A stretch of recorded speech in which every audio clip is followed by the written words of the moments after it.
Wahoo! Does my chibi wanna fucking work today? Okay. It's on thin ice, but it looks like it's trying to work. I had to do some technical difficulties before I got online. Let me like double check one more thing before I actually try and start this game. I had to restart Discord for my my chibi to work. Okay, yeah, my settings are right. Hopefully it keeps up this time instead of doing whatever the hell the issue was before. For some reason, the way my little chibi works basically is, ooh, thank you for the follow. I can't read that because my screen is minimized. But thank you for the follow. So the way my little chibi works, thank you for the follow. I'm not sure how to pronounce your name. Is it Haza is my name? Thank you for joining. So the way that my little chibi works, right, is that it goes off when Discord registers that my microphone is working.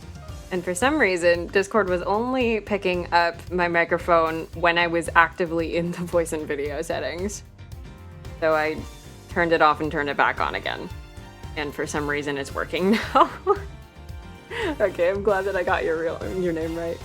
I got it in one. Yay, I can read. I know how to pronounce things. Hell yeah. Also, can we talk about the fact that... Hold on. Where's my actual game window? He's just there. He's just looking at me. The terrible hound. Unfortunately, because my internet has been so fucky this week, the VODs are not up to date, but I promise there's a Hound of the Baskervilles joke in there for last week's investigations. Anyway, game. Let's go game. Let's go gambling.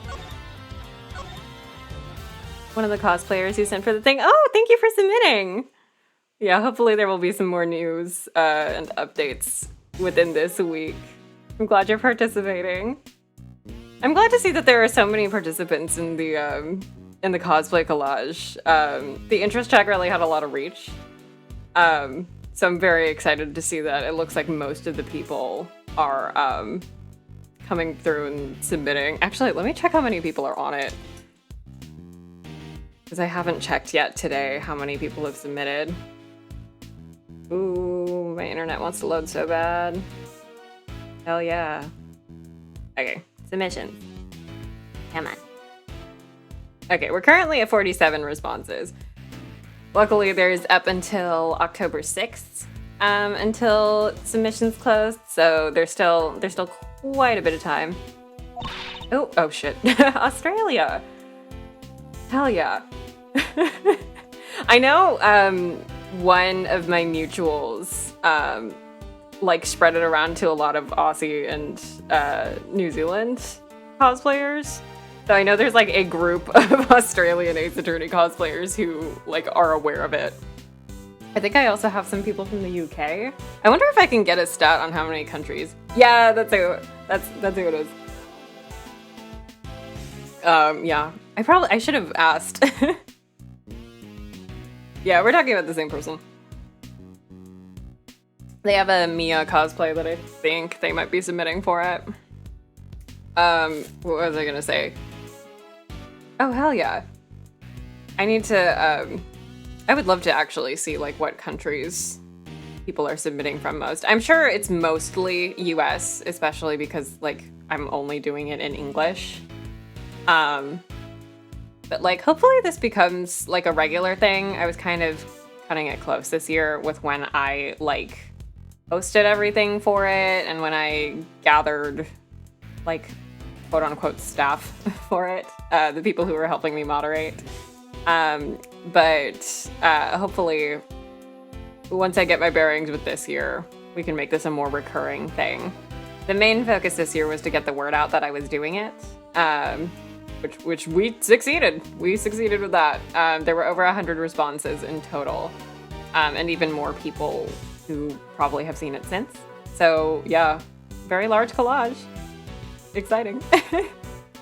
If people don't know what I'm talking about when they watch this later, or tune in later, or watch on the VOD, I'm hosting a giant collage of Ace Attorney cosplayers on my Instagram. And you can find the information on all of my social media. You just send in a picture, and you send in your Instagram, and you get added to a big giant collage. Yeah. The goal is to have it done for the Ace Attorney anniversary on October 12th. So, yippee! Unfortunately, that does mean, if you're in Australia, though, the time zones are going to be off, I think. I think it's going to be a little too late for Ace Attorney Day, but, you know, in spirit, we got it. In spirit, we got it. Okay, let me actually read the game. No, that's the wrong button. History. Alright, what the hell did you say? I read all of this yesterday. Okay, not yesterday, last week. The victim's jail cell is just over there. Lead the way, Mr. Edgeworth. Hoping and I'm praying that my internet does not cut out during this stream. It's been so bad. My power went out earlier today, too, and I'm not even in, like, hurricane territory. I have just about had it. Who's that? Because I don't remember. Warden Lagarde. She must have come from the corridor marked no entry. You still not talking, ma'am? Even with the evidence you borrowed from the precinct? No. And I've tried so many times I've lost count. What am I supposed to do? I can't send in a blank report. I guess a killer for hire was always going to be a tough nut to crack. A killer for hire. Oh. I couldn't help overhearing Warden Lagarde. But were you just talking about Bodhidharma Canis? My. Are you listening? How very gauche of you. A girl's privacy is her armor, you know. Do you normally conduct interrogations of the man yourself? It's also, this is just the fucking Dragon Age brain rot of the past week, because she's just going to turn into Leliana the more that I voice her. Oh, it's not just him, darling. I try to have the occasional tete-a-tete with everyone, you see. That's what it means to be a member of the family in this little home of ours. There isn't a person who hasn't made the pilgrimage to my office at least once. Your office? How sweet. He's angling for an invite. Well, I suppose it is the hottest ticket in town. It's down this corridor here, darling. But FYI, I don't let anybody wander in willy-nilly. Let's see. That would put it right around here. It's a wonderful room, if I do say so myself. All my guards rave about it, guards. All my guests rave about it. And who wouldn't want a view of my fabulous garden in the yard? Ooh la la. The yard? If it's anything like the rest of this place, it's probably full of adorable animals, right? Can I see? Building layout. Yay. Updated. Oh, darling, it is so sweet of you to take an interest. But I'm afraid that's just not possible. Why not? Because you're not a member of our home. If you want to see it that badly, you will just have to get convicted for doing something unspeakable. That's a rather steep price to pay. Oh, but just listen to me chattering away like there's no tomorrow. It's time for Allie's lunchy brunch. The poor dear will be dying. Allie? The sweetest little dear in all the world. I know I shouldn't have favorites, but you know how it is. Now, to the yard with me. Ciao for now, darlings. Okay. I wanted to ask her more about Canis, but she dominated that conversation from start to finish. Ugh, let's go investigate the victim's cell, shall we?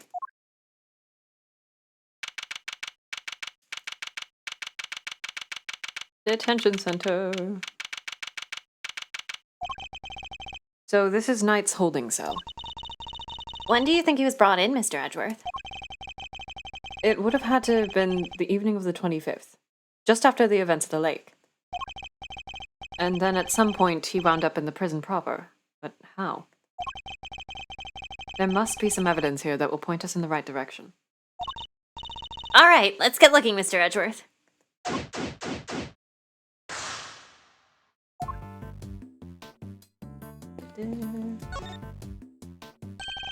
Reflected in the mirror is...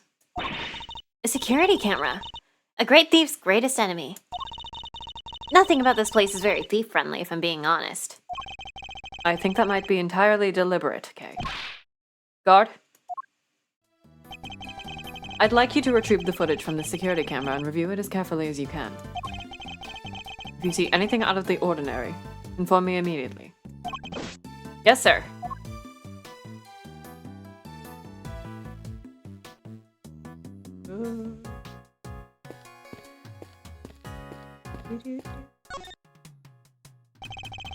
I must scour the scene and inspect anything that catches my attention.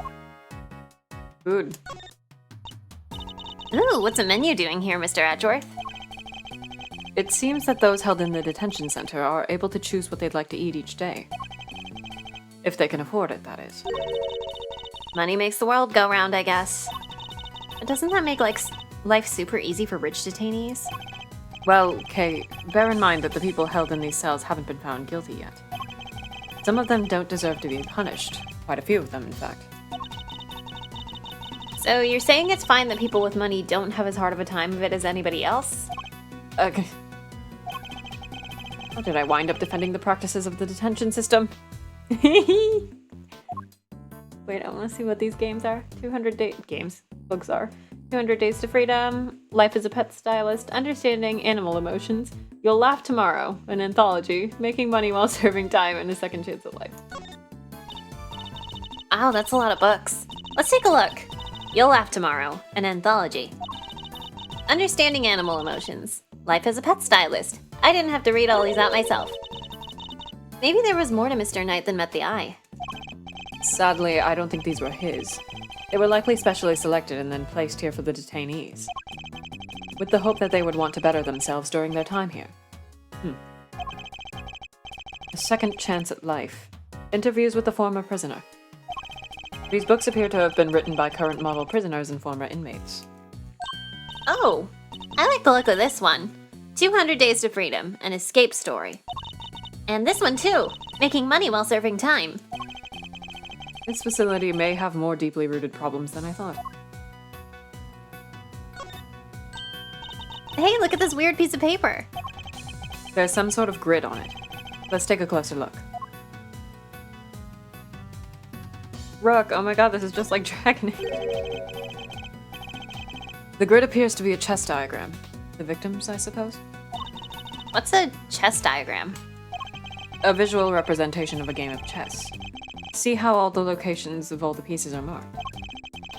This seems to be a closely fought contest. But perhaps if this pawn were... No, wait. Not now, Mr. Edgeworth. This is no time to be playing games. Yes, I suppose you're right. This isn't the first time I've seen this configuration of pieces. It was from a different perspective, but it was definitely the same game. Perhaps it would be wise to take another look at the evidence in my possession. Anything else? Nope, we should deduce this. Could this be related to the evidence somehow? Where did we put it? There we go. Nope, that's not it. Prison roll call. Chessboard with the pieces sorted inside. Is it that? Yeah. This chess game. I've seen it before. Enough with the chess chat, Mr. Edgeworth. We're supposed to be investigating here. Focus. I am investigating. This particular bit of chess chat could prove to be vital. Now, take a look at this. Can you tell me what it is? It's the chess set we saw in Mr. Canis's cell. But, I don't really know the rules of chess, so... The rules of the game are not important here. What is important are the positions of the pieces. Compare the ones in Mr. Canis's cell with these. Do you notice anything? which piece is which or anything, but if you turn the diagram like this, there are pieces in the same squares. Indeed. There's no dog on the diagram, but that's to be expected. Apart from that, however, the positions of the pieces are identical. And what does that tell us? Oh, I have my correspondence. As unlikely as it may seem, Mr. Canis's chess opponent was... Mr. Knight? This could be just the proof we need to show that Mr. Canis had a connection to the victim.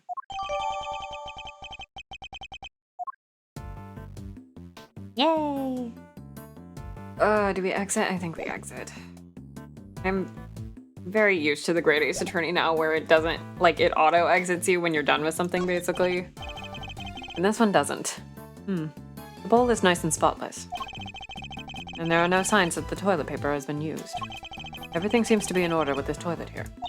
What? Are you serious? Why? What's wrong? There's no door! There's not even a curtain! Whoever designed this place should have thought a little more about the people who have to live here. I think there might be a reason behind the open plan layout. Alright, what the hell is this? A standard barred window. No signs of it having been tampered with. Oh, they even drew a little tiny cobweb in the corner here. I don't think there's any chance our killer escaped through here. Aha! Must remember to bring something to saw through iron bars with. As they say, fail to prepare, prepare to fail. Glad I got the chance to scope this place out. Hey, we're investigating a crime scene, not preparing for your eventual escape. What the... Can we not look at that? Okay. I must scour the scene and inspect anything that catches my attention. Jacket! This must be Knight's suit jacket. So I've been doing some research of my own. Oh? And what have you discovered? I discovered that guys who look good in suits tend to be popular with the ladies. But don't worry. Guys with frilly neck ruffles are next on my research list. Please stop. Hey look! This newspaper's got a chunk of it missing. You're right. A few of its pages have been roughly torn out. But why? Maybe Mr. Knight wanted to clean his cell but didn't have a cleaning cloth? It's not a totally implausible theory, I suppose. But who would try to clean their cell?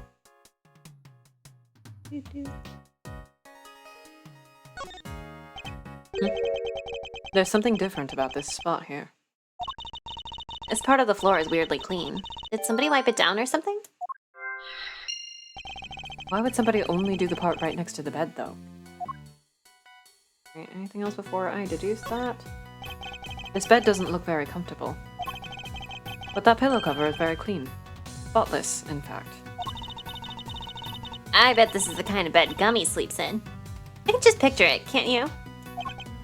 No, I sense he's more of a mattress on the floor type. Raise his salary, you asshole. Okay. Let's connect the dots. Well, actually, let's see if there's anything else to connect before we can... Oh, we can leave. Did that. Yep, I think it's connect the dots time. Okay. Torn newspaper, wiped floor.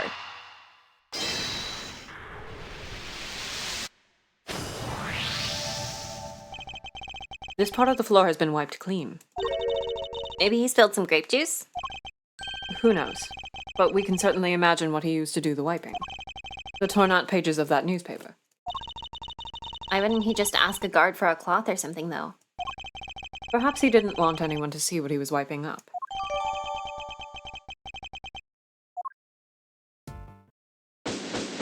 Yay! I forgot we didn't have full health. I think we've about exhausted this cell. We've made significant progress by establishing a connection between Mr. Canis and the victim. This is bad, sir. Is that the guard? The security camera footage, sir. I watched it and... What is it? Can you show it to us? Yes, sir. I have a small playback monitor with me. And what are you waiting for? Let's see it. Oh, great. Oh, great. They reanimated it. It's just as horrifying. Is that? That black thing. It's that dog, right? Until now, our assumption was that the crime had taken place inside the prison proper. But it seems that assumption may have been wrong. Knight had actually been attacked in this location. I don't know why it makes us do this with the map. Right here in the detention center. And the perpetrator was indeed Mr. Canis's dog. This is just the evidence we need.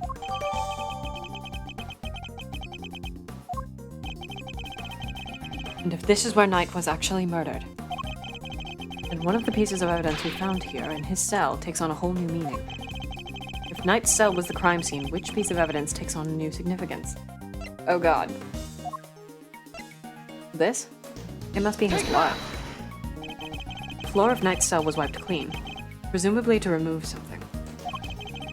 Could that something have been his blood?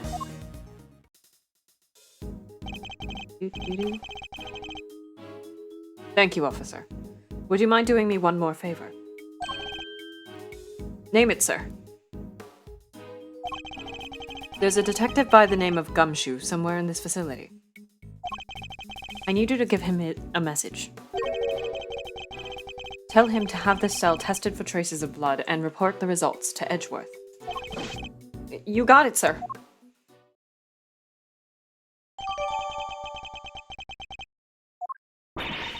Now we can really go after that Canis guy, right, Mr. Edgeworth? No, not yet. We still don't know how Knight and the dog moved between his cell and the prison proper. Right, so that's what we need to figure out next. What's the play, Coach? Where are we off to? I suspect one of the guards might know something. We should ask those posted nearby and see what they have to tell us.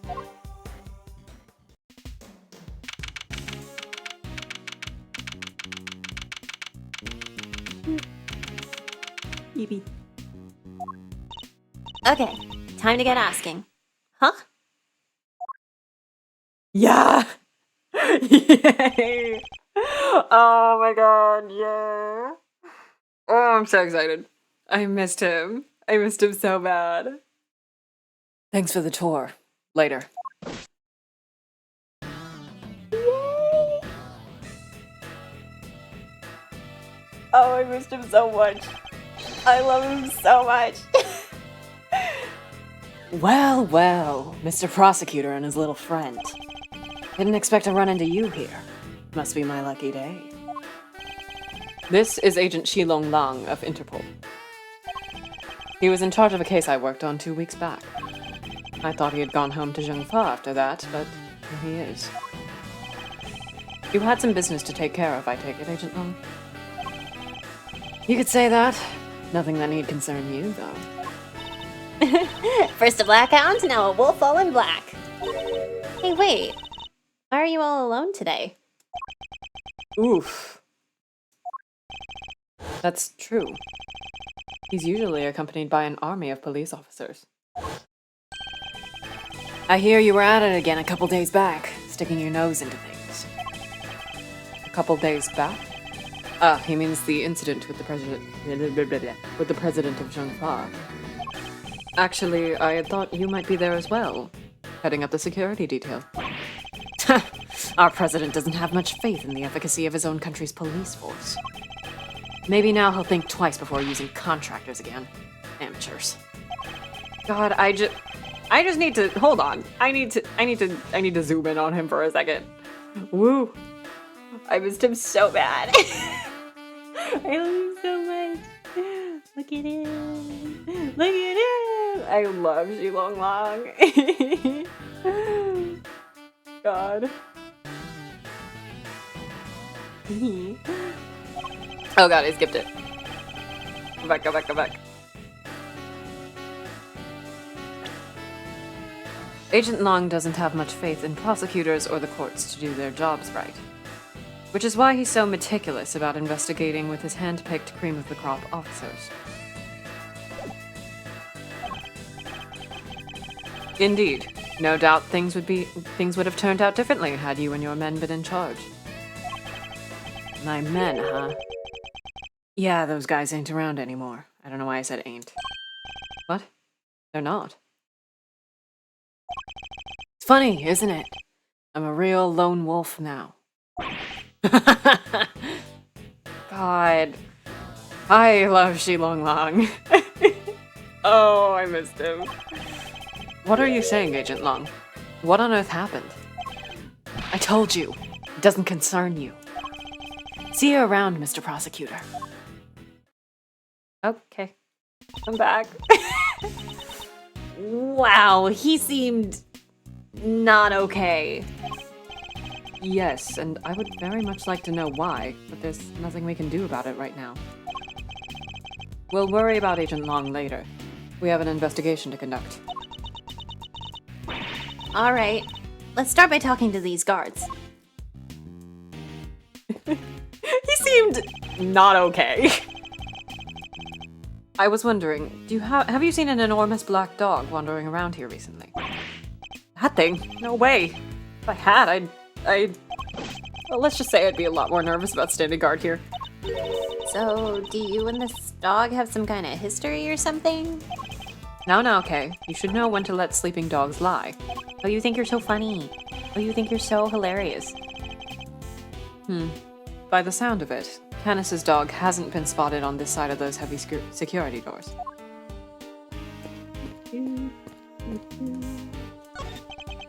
Oh man, I am in so much trouble. What's the matter? You seem perturbed. Oh, well, you see, one of my uniforms is missing. I could have sworn it was right here in my locker. Did it grow a pair of legs and run off somewhere? Where in the world did that idea spring from? Anyway, I hope you track it down soon. I'll be rooting for you. Thanks. I appreciate it.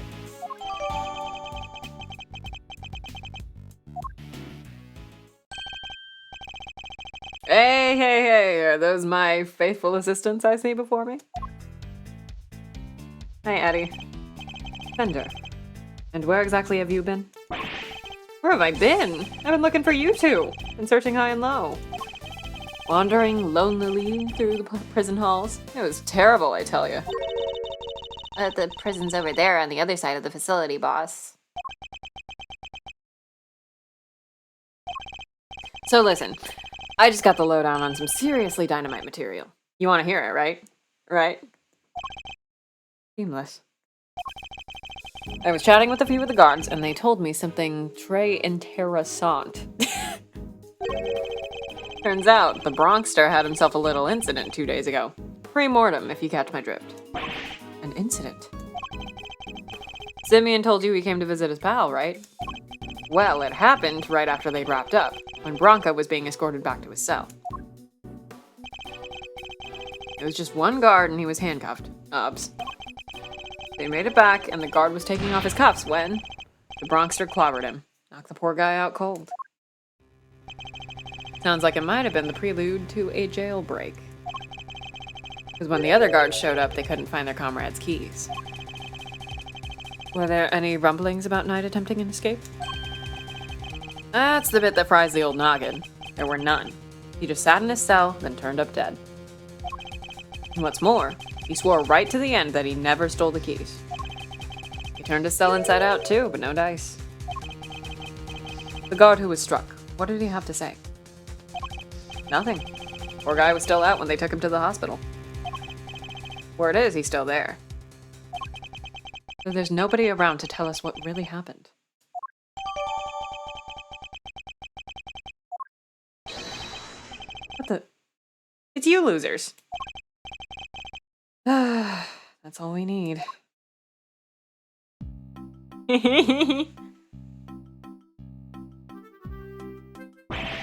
Why are you still hanging around here like a bad smell? Hey there, little buddy.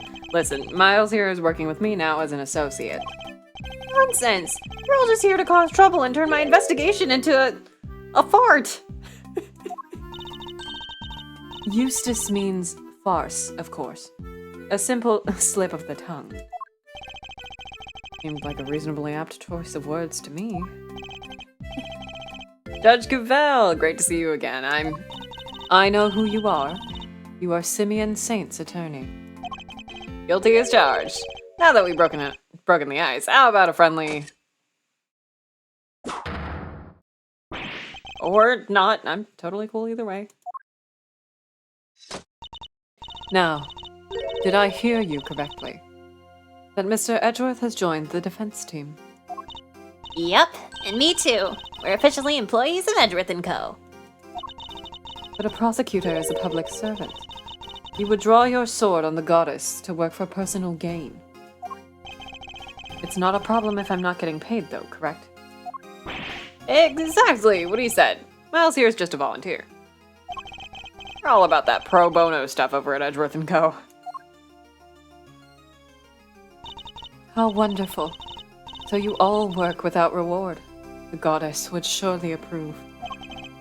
Yeah, I'm a regular philanthropist.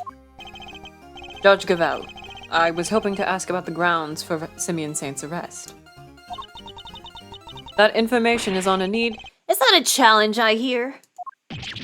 No, I was just asking Judge Cavell. I'm always ready for a little verbal combat. To show you what it takes to be a real winner. How is it verbal combat if you won't let me speak? Though this could prove useful. Fine. We'll do as you suggest. Now, if you could begin by telling us why Mr. Saint was arrested. There will be no need for that. Eustace, we should... Not now, Cavell. Watch and wonder.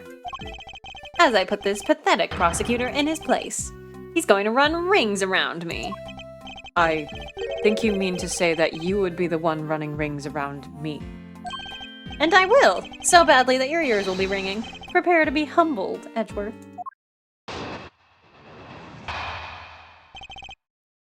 Reason for arrest. You want to know why I arrested that man? It's simple. Simple! I found evidence! Evidence of him all over that thing. How's that for some winningly incontrovertible... conclusive proof? And who saw the truth first? Why, me, of course. Winner by name, winner by nature. Where do I even begin? Look at you. Utterly lost for words in the face of such mastery. I'll take your silence as yet another win. Honestly, does he ever shut up? You said that you were the one who arrested Mr. Saint. But do you even have the authority to do so, Mr. Winner? Well, obviously it was the police who actually arrested him. But I told them to do it, so I think I can claim the credit, don't you? Of course, that's what he meant. This is clearly going to take a while. A shame, really. Given that I'm much more interested in what Judge Cavell is silently thinking over there.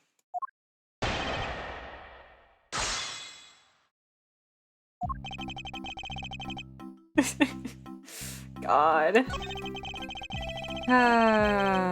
The goofy music is really doing it.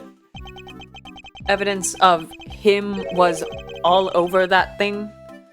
Could you be a little more specific, Mr. Winner? I really have to spell it out for you, Edgeworth. I'd hoped even you could put 2 and 2 together.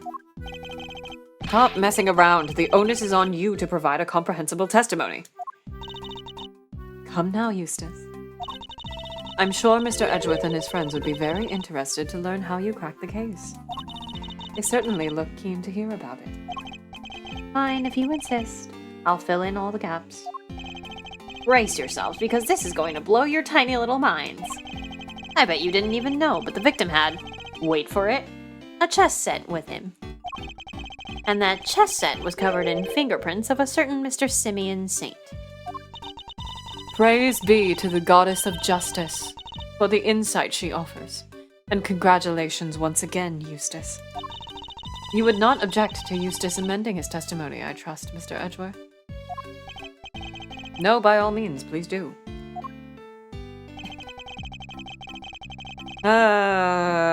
Do we just present the chess set? Yeah. Objection! Fuck it.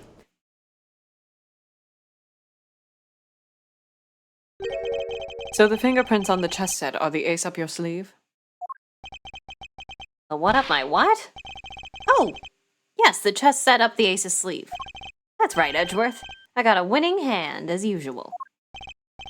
Only your winning hand is a busted flush. Where'd you pick that up? Where'd you pick up that terminology, Edgeworth? For you see, it was Simeon Saint who brought that chess set to the victim in the first place. Therefore, it's only natural that his fingerprints are all over it.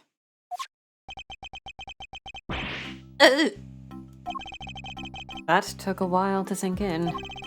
In conclusion, those fingerprints aren't proof of anything, and Mr. Saint's arrest was premature. Premature? The incident took place here within the walls of this facility. And being neither a guard nor a prisoner, it makes very little sense to suspect Mr. Saint. Oh! Oh, now what?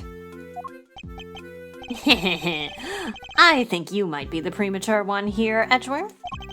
And to think you were the one accusing me of being hasty. Did he only just work out what that word means? Sure, I identified Mr. Saint as a suspect faster than pretty much anybody else. And I won the race when it came to picking out the crucial evidence, too. I'm quick on the draw, you see. But hasty? Not at all. You're right that Mr. Saint isn't a guard or a prisoner here, but he was... Overruled. Eustace? Judge Gavelle. But cut out, Gavelle. I have him right where I want him.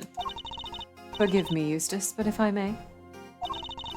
While the particulars of the suspect are indeed fascinating, don't we have something a little more impressive to share with the prosecutor? Something more impressive?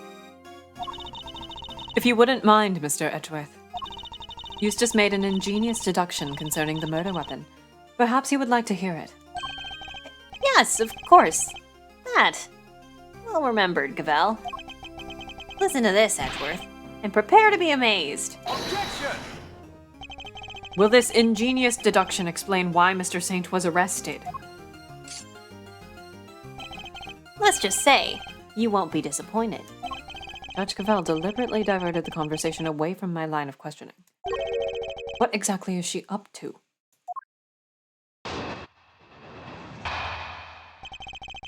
The whereabouts of the murder weapon. Playing this again after a very long time, and also with the new localization, Eustace is very rude to Gavelle, which I think is the point. I think he's supposed to be a little bit, like, not impolite because he is, like, a mean person, but impolite because he doesn't really know how he's supposed to talk. But also, I really like that Edgeworth, like, is completely ignoring Eustace. Because the quote-unquote rival for this game is Gavelle. And he's just like, no, I'm focusing on the actual adult in the room who knows what the hell she's doing. Because she's clearly the brains of this operation here. Fact 1. The murder weapon was some sort of metal blade.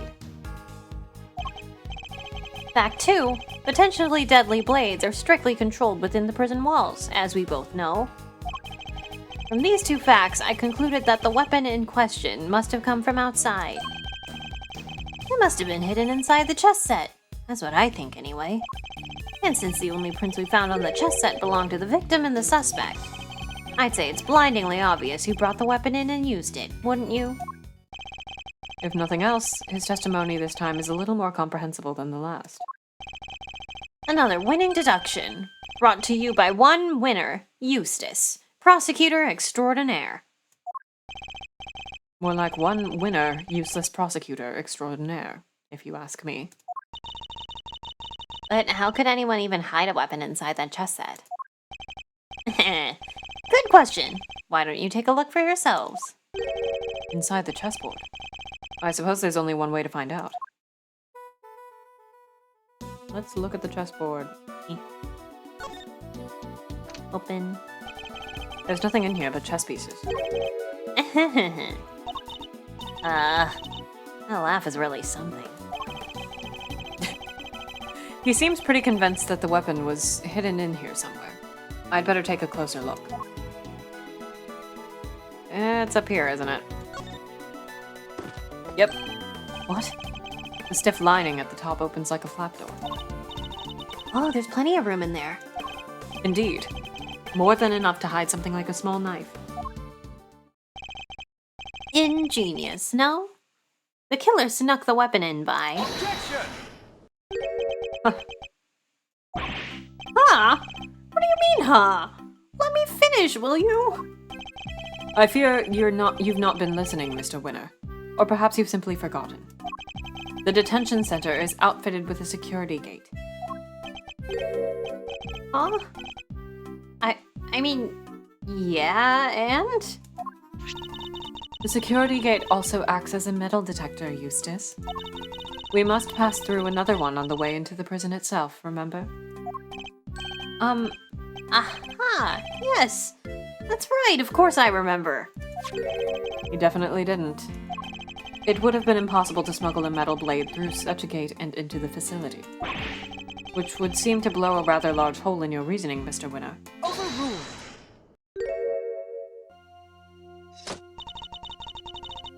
That gate is only used to scan people. Any items they bring into the facility are only subjected to a cursory check. Are you telling me that the chess set wasn't put through the metal detector? It should have been. Alas, it seems the guards have grown a little lax in that regard of late.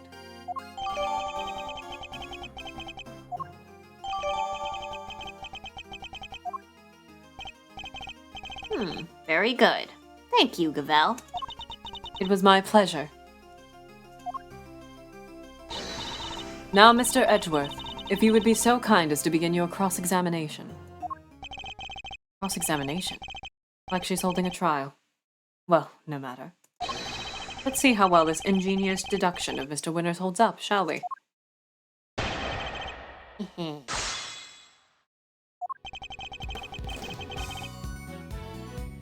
Hold it!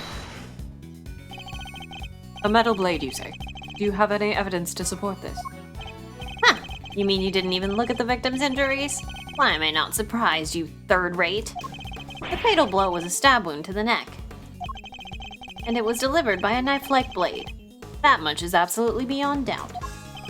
It appears that they're not yet aware of a certain other piece of information. Lost for words, are we? And I'll just keep going. My brilliant deductions don't end there, you know. Go back.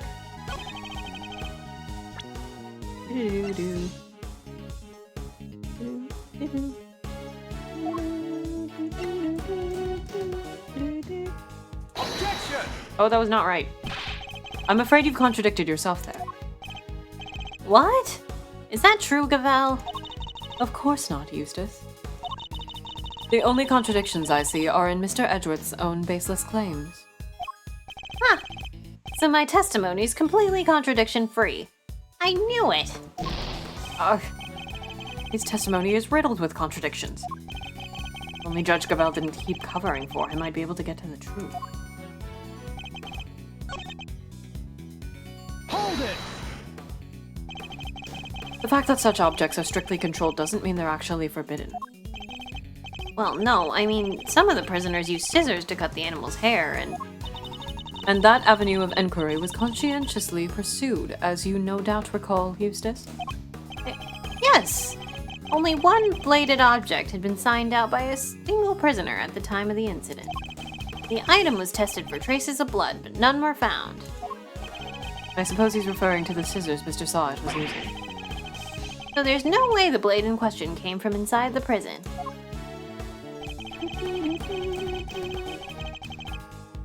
Okay. Something from outside. It's only been found around the chest set. It's blindingly obvious you brought it up and used it, wouldn't you?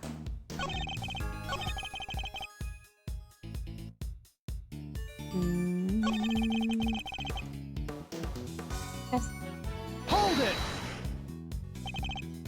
Outside. What does that mean exactly? Aha! The opposite of inside, you numbskull. Was that an attempt at clarification or a put-down? Because it's clearly accomplished neither. What Eustace means to say is that it must have been brought in from outside the prison by Mr. Saint. Honestly, Edgeworth, if you hadn't figured that out by now, then you're an even bigger loser than I thought. The feeling is mutual, believe me. Mr. Saint clearly brought the murder weapon into the prison. The question is how. Hold it! But no murder weapon was found at the crime scene, and there's nothing inside the chessboard either. I'm curious, Mr. Witter. Do you also have thoughts about where this weapon might be? Well, the perpetrator must have hidden it somewhere in the prison. Is there a problem with this claim? Probably. They hid it somewhere inside the prison. That seems unlikely. In fact, I can prove that's not the case. Can I?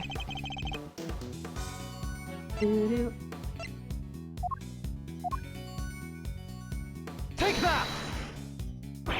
What? That's your evidence. Yes, and it's quite conclusive, I think you'll find. I fucked up again. Ignore him, Eustace. His evidence conclusively proves nothing. Oh, right. I knew that. It was a bad call, Miles. Okay. There's no murder weapon inside the prison. Because... Oh, is it this? They couldn't find anything, Take yeah. that!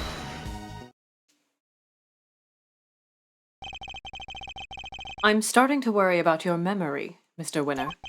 Didn't you and the good judge search the prison with Warden Lagarde?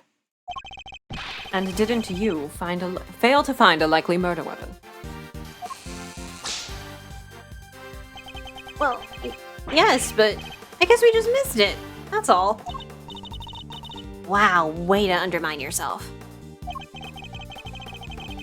You're saying that your search wasn't entirely thorough.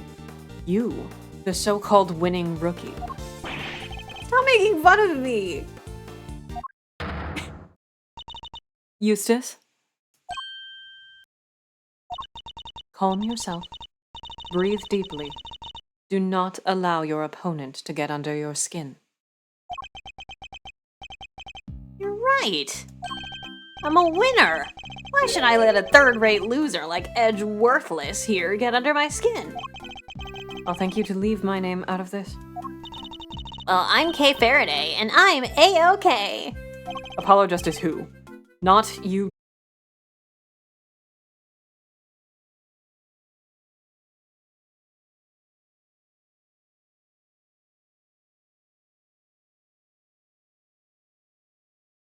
Live. Reconnection successful, yay! It's reconnecting. There we go. Allegedly it's back. Wait, give it a second.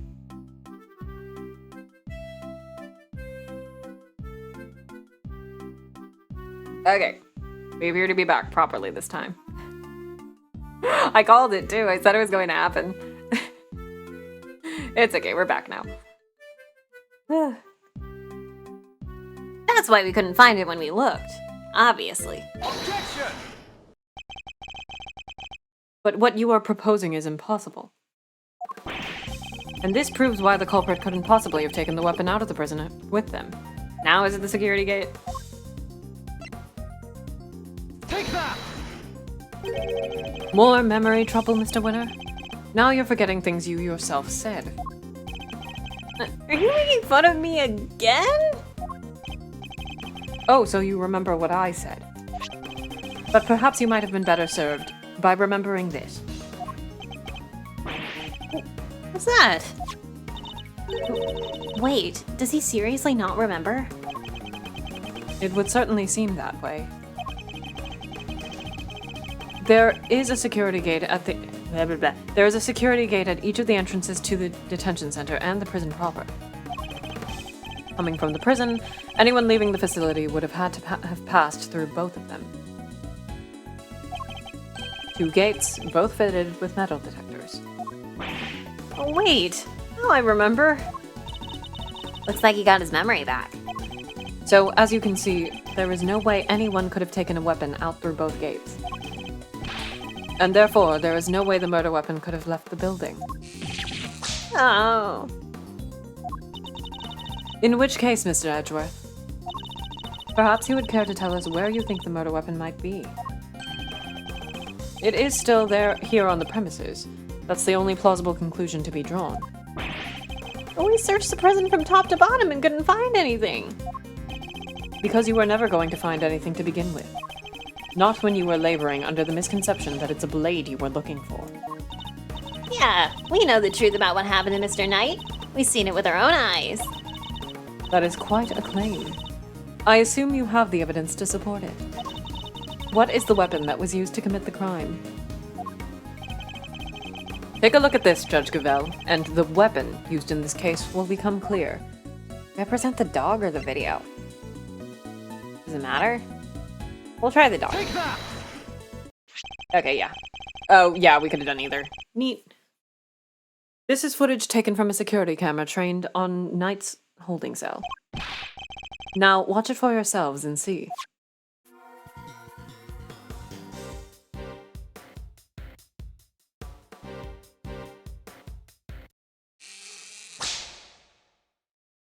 What? But how? This footage captures the moment the victim was attacked by a black dog. More than sufficient proof of how he really died, wouldn't you say? Yes, it is certainly significant.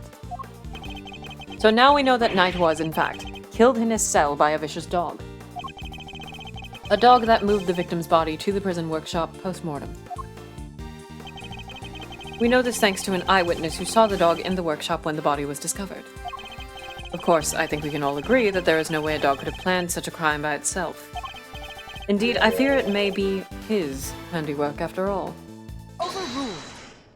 Overruled. That's quite enough of that, Mr. Edgeworth. Judge Gavel. You are correct that this footage is an important piece of evidence. But it also raises an important new question. A question that I suspect you have also been asking yourself. She's right. There is one major problem with my version of the events. The black dog. The one that belongs to one of the inmates. How did it move between the holding cells in the prison proper at will? Oh! How do we answer that one, Mr. Edgeworth? The truth is, I don't know yet. Huh, of course not. Can it, Wonder Boy? You didn't even notice there was a problem. Overruled! Until the defense provides an adequate explanation, the court cannot accept your line of logic. That is all. This court is adjourned. But wait! There's still so much to explore. Overruled!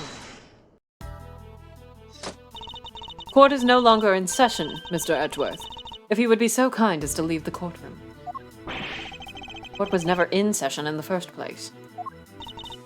Once again, this court is adjourned. Objection! We may not have all the answers yet, but you haven't explained anything either regarding Mr. Saint. What do you mean? Just as we don't know yet how the dog made it into one of the detention center's holding cells, you can't know how Mr. Saint could have made it inside the detention center, let alone the prison either. He would have been allowed as far as the visitor's room to see his friend, but no further. So it's hard for me to conceive how he could have committed the crime in a place he had no access to.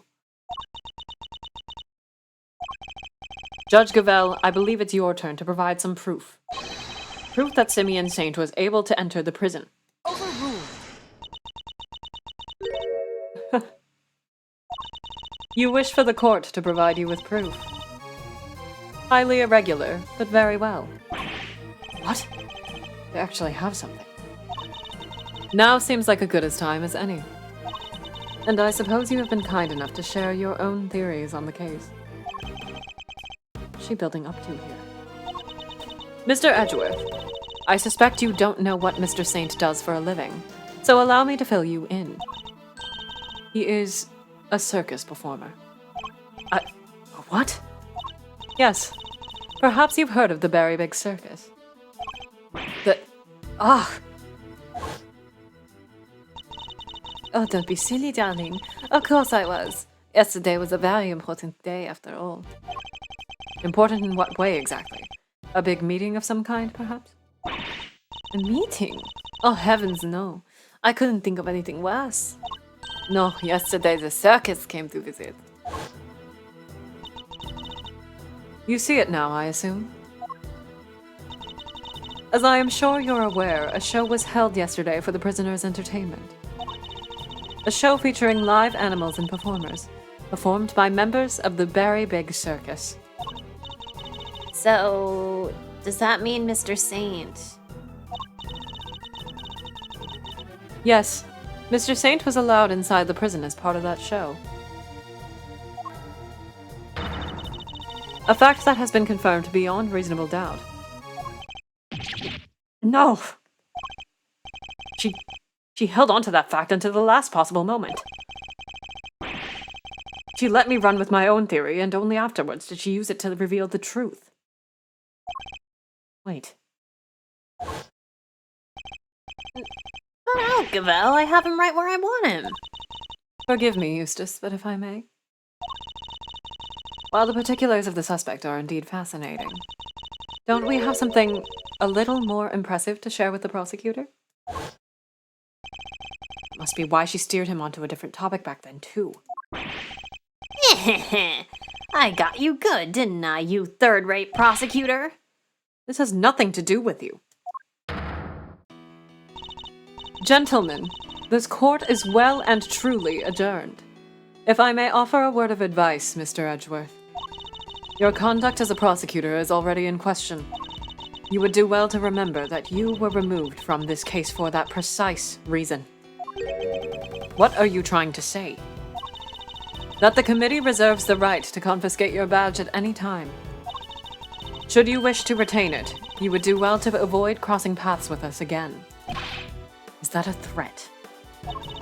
The goddess of justice is compassionate, Mr. Edgeworth, but she is not endlessly forgiving. Oh, and one last thing. You are no defense attorney. Abandon this foolish pretense. Thank you for your concern. But I do not abandon anything. What I start, I finish. Well, do try to remember that the two jobs are not one and the same. And that a defense attorney is expected to develop something of a bond with their client. Next time, finding out your client's real occupation might be a good place to start. Ugh. Now I really must be going. May the goddess of justice watch over you all. I am obsessed with how this localization is treating this case. Because, I mean, it's been like over a year since I played it. But I love that they're going like, do not try to pretend that you were a defense attorney. And they keep throwing Gregory in his face. It's so good. It's really good. Because, like, I don't remember, but I don't think Verity knows anything, like, too far in depth about Gregory. I don't think she has too much of a connection to him, so I don't think that was a pointed attack even, but I love that they keep bringing it up. Messy. So Simeon lied to us.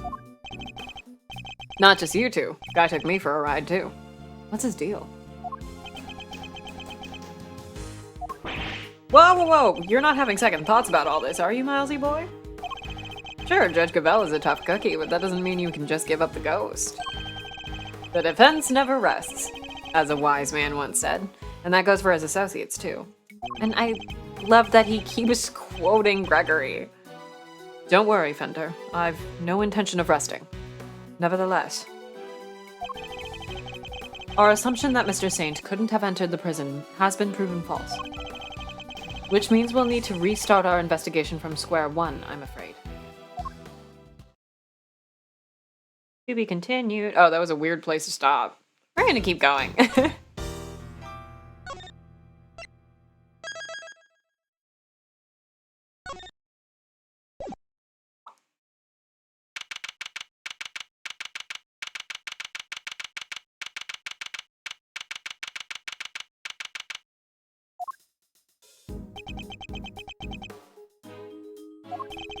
You withheld information from me.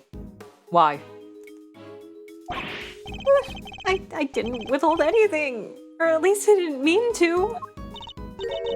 Okay, so you are a member of the Berry Big Circus, right? No! I mean, yes, but no. I'm not really a member. I'm still new. That's irrelevant. You're still a member. Oh god, he's dead. Let's try this again. Why didn't you tell us? Because it would have looked so suspicious. Me being a performer in the circus show. Me being friends with Bronco. I thought that if anyone found out, nobody would believe I was innocent. Not even you, Kay. I thought I'd made it clear that I believed in you. But when you stare at me like that, I get so terrified. You're a real smooth operator, aren't you, Miles? Any other client-scaring tips you want to share? You're really not helping, Thunder. And at this rate, it sounds like we really will need to question him about everything all over again.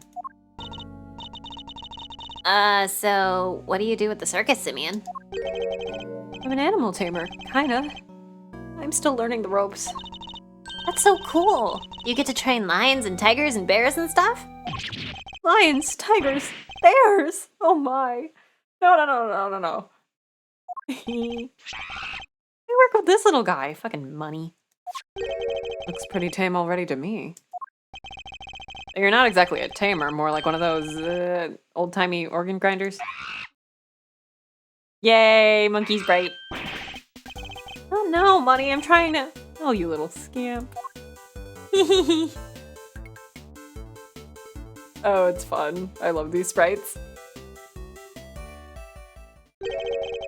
Something tells me it's the organ grinder who's being monkeyed around. Oh, you think you're hilarious. You think you're so funny. You think you're goofy. Very big circus. When we spoke to you before, you said that you worked at a company. I was telling the truth. The circus really is a company. We all have titles and everything. Ringmaster's the CEO. Mo the Clown mentioned. And I'm I guess you'd call me a gopher. I even have a line manager. She's the head of the animal taming department. It's part of the showbiz division. She's such an inspiration. There isn't a creature in the world she can convince to do her bidding.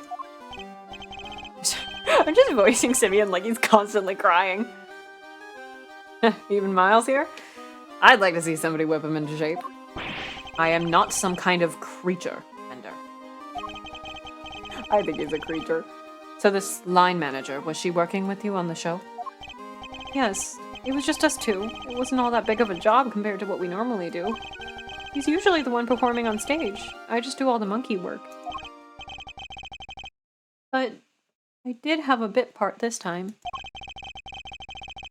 So only 2 members of the circus are relevant to this case. In other words, we will only be seeing Regina. Which is great. I love Regina. Alright, talk me through your movements here at the facility. Sure. I came to see Bronco around noon 2 days ago. And that was when you brought him the chess set? Yes. And that same evening, I started working on setting up the stage in the yard. It was so hard. I had to haul everything in by myself over multiple trips. They let us use one of the rooms in the prison for storage. Workshop A, I think? Workshop A, where Knight's body was found. You mean your boss didn't help you? Oh, no, I could never ask her to schlep all that stuff around. Like I said, the monkey work's my job. Once it was all set up, we did a run-through, and it must have been midnight by the time I left. The next morning, I was back and ready for the show, which started at 8 a.m., then we performed till 10? So Mr. Saint was only one of the pair the only one of the pair to have entered the room where the body was found. Knight's body was found immediately after the show had ended. Do you have any idea why you were arrested? And why so quickly? Never seen a guy get booked so fast. Surely even Little Winner wouldn't pull somebody in on a hunch. Never underestimate the power of an underdeveloped intellect. I think I might know why. When I was moving all the stuff, I went to go see how he was doing. Bronco, I mean. You went to the holding cells on your own. Tell me you had permission. No, it wasn't a formal visit or anything, so I just sort of snuck over and hoped nobody stopped me. But you'd just seen him earlier that same day. Why take the risk? I've known him since we were kids, when both of us were all alone. He doesn't have any family, you know, just like me. I knew he'd be feeling lonely, that he'd want somebody to talk to. So I had to go see him. You don't have any family. For a while I had my dad, but he passed away when I was a little kid. Losing one's father as a child. I know that pain all too well. He's just like you and me, Mr. Edgeworth. Oh. There was nobody else nearby when you went to see him. No. The other holding cells were empty, and I didn't see any other guards. Well, somebody must have seen you, or you wouldn't be in there. Oh, no. I messed up so bad, didn't I? So the assumption is that something happened while the two were alone together.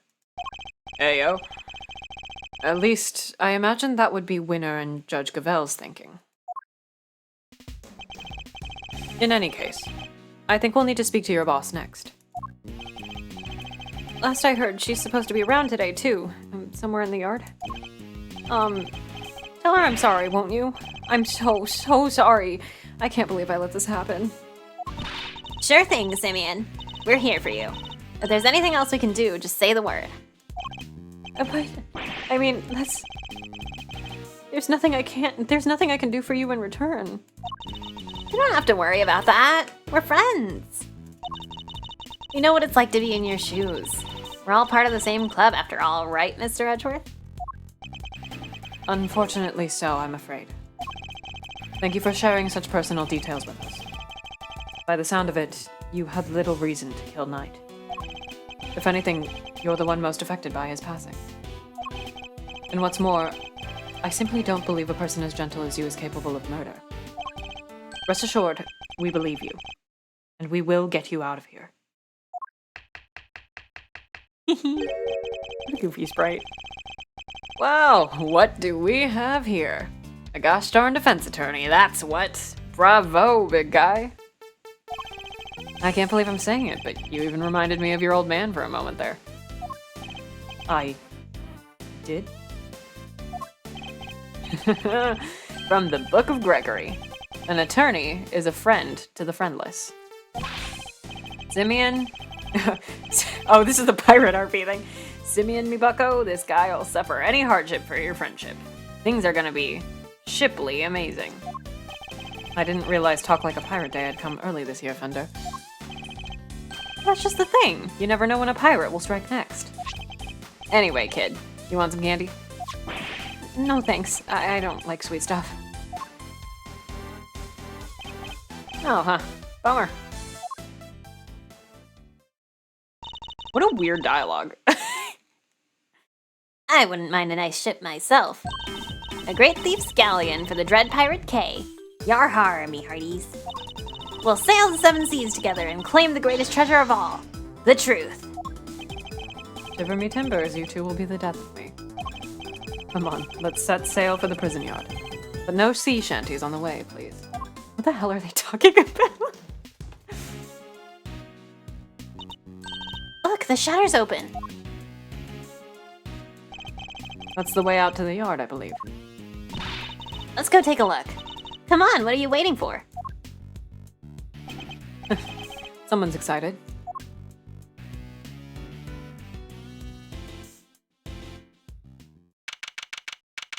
Beep, Regina time.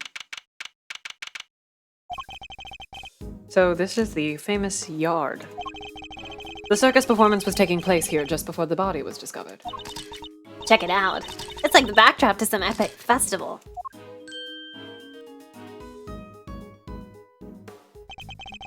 Most of the prisoners were assembled here when the body was discovered, which means that anyone who saw the show has an alibi.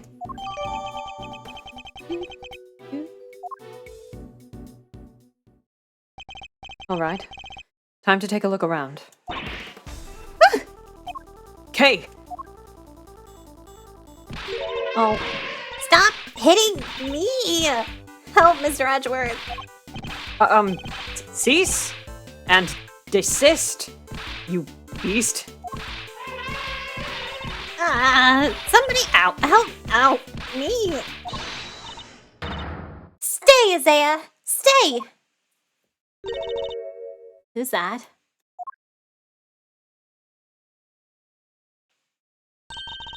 Oh, you found a new friend to play with. Good for you, girl. Regina! Play with? Your elephant nearly ate me. No way! She'd never do a thing like that. Isaiah doesn't even bite. At least, not very often. Though she does have a taste for human flesh. How did you like meeting a real-life elephant up close? Aren't you glad you did? Yeah, glad I didn't die. You did have fun, right? Right? There, sweetie, don't cry. You had a wonderful time, didn't you, Kay? Don't mislead the poor girl, Fender. She did? Oh, I'm so happy. Here, let me make it up to you. How about a hug? Keep your trunk to yourself. Oh, another new friend. Isn't this just the best day ever? I am Associate Defense Attorney Miles Edgeworth. Oh my gosh, I am so sorry. I haven't even introduced myself. I'm Regina. It's so nice to meet you. I'm Kay, Great Thief Extraordinaire and Mr. Associate Defense Attorney's Great Associate. This self-introduction brought to you by the word convoluted. And your elephant's newest friend is Mr. Fender, the defense attorney. Oh, she's not just any elephant. That's Isaiah, the Asian elephant. Isaiah stopped the second you told her to. You really have a way with animals, Regina. Well, I wouldn't be much of an animal tamer if I didn't. What? So you're Simeon's boss? That's right. Regina Berry, head of the animal taming department, showbiz division, Berry Big Circus. It's so lovely to meet all of you. The pleasure's all ours, mademoiselle. Name's Eddie Fender. I'm a bit of an ace attorney. He said it twice! Ooh. So much for whipping me into shape. Yes. Yes, she's perfect. What are you muttering to yourself about, Kay? That positivity, that charisma, that energy. Regina, you'd make a perfect partner in crime for the great thief Yatagarasu. Great thief? That sounds like fun! My animals and I have stolen the spotlight quite a bit in our time. That's the one thing we don't want to steal. Gotta keep it on the down low, all stealthy ninja-like. But where's the fun without a show? The down low sounds like it might get me down. Bummer. I think we got a fundamental difference of opinion going on here. No, this can still work out. You guys can be phantom thieves. It would indeed appear that the negotiations have broken down. Maybe next time, Kay. Well, Mr. Edgeworth, let's get cracking. Too bad we can't see much of what's beyond that metal fence, though. Indeed, and we're in sore need of information in addition to evidence. Therefore, we should make an effort to talk with any persons of interest as well. Well, let's talk to Regina. Talk to Regina. There we go. If you're the head of the animal taming department, you must be Mr. Saint's boss? That's right. My dad founded the Very Big Circus. But he passed away. He was murdered. I'm sorry to hear that. Also, man, there's something in the air today. But we have a new ringmaster now, and he's made the circus bigger and better than ever. He's such a nice man, and he was a good friend of my dad's, too. Oh, that's great! Lucky you! I know, right?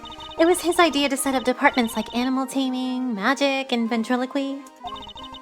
Only animal taming and ventriloquy have more than one person now. But the Berry Big Circus is getting bigger and better day by day. Sounds like you guys are really going places. They're getting on well. I'll leave them to it. Can you tell me about the show? Oh, it's a wonderful thing. It even has a story. And not just any story. It's a love story. Isn't that dreamy? Sounds like a regular riot. So who's the star of the show? Let me guess. You? No, silly. That would be Isaiah. And she falls in love with none other than Regent the Tiger.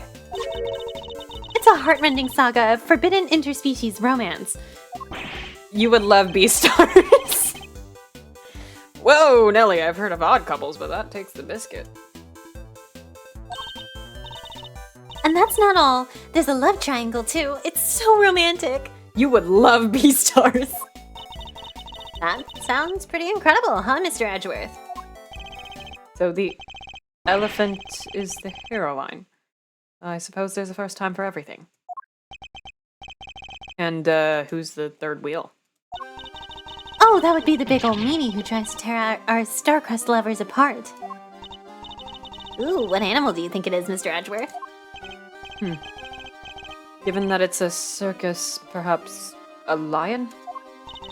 I think a raven would be cool, like the Yatakarasu. Nope, it's a sneaky monkey. That's certainly lowered the stakes. Oh, you mean money, right? Nope again. Oh my god. The role of the monkey is played by Simeon.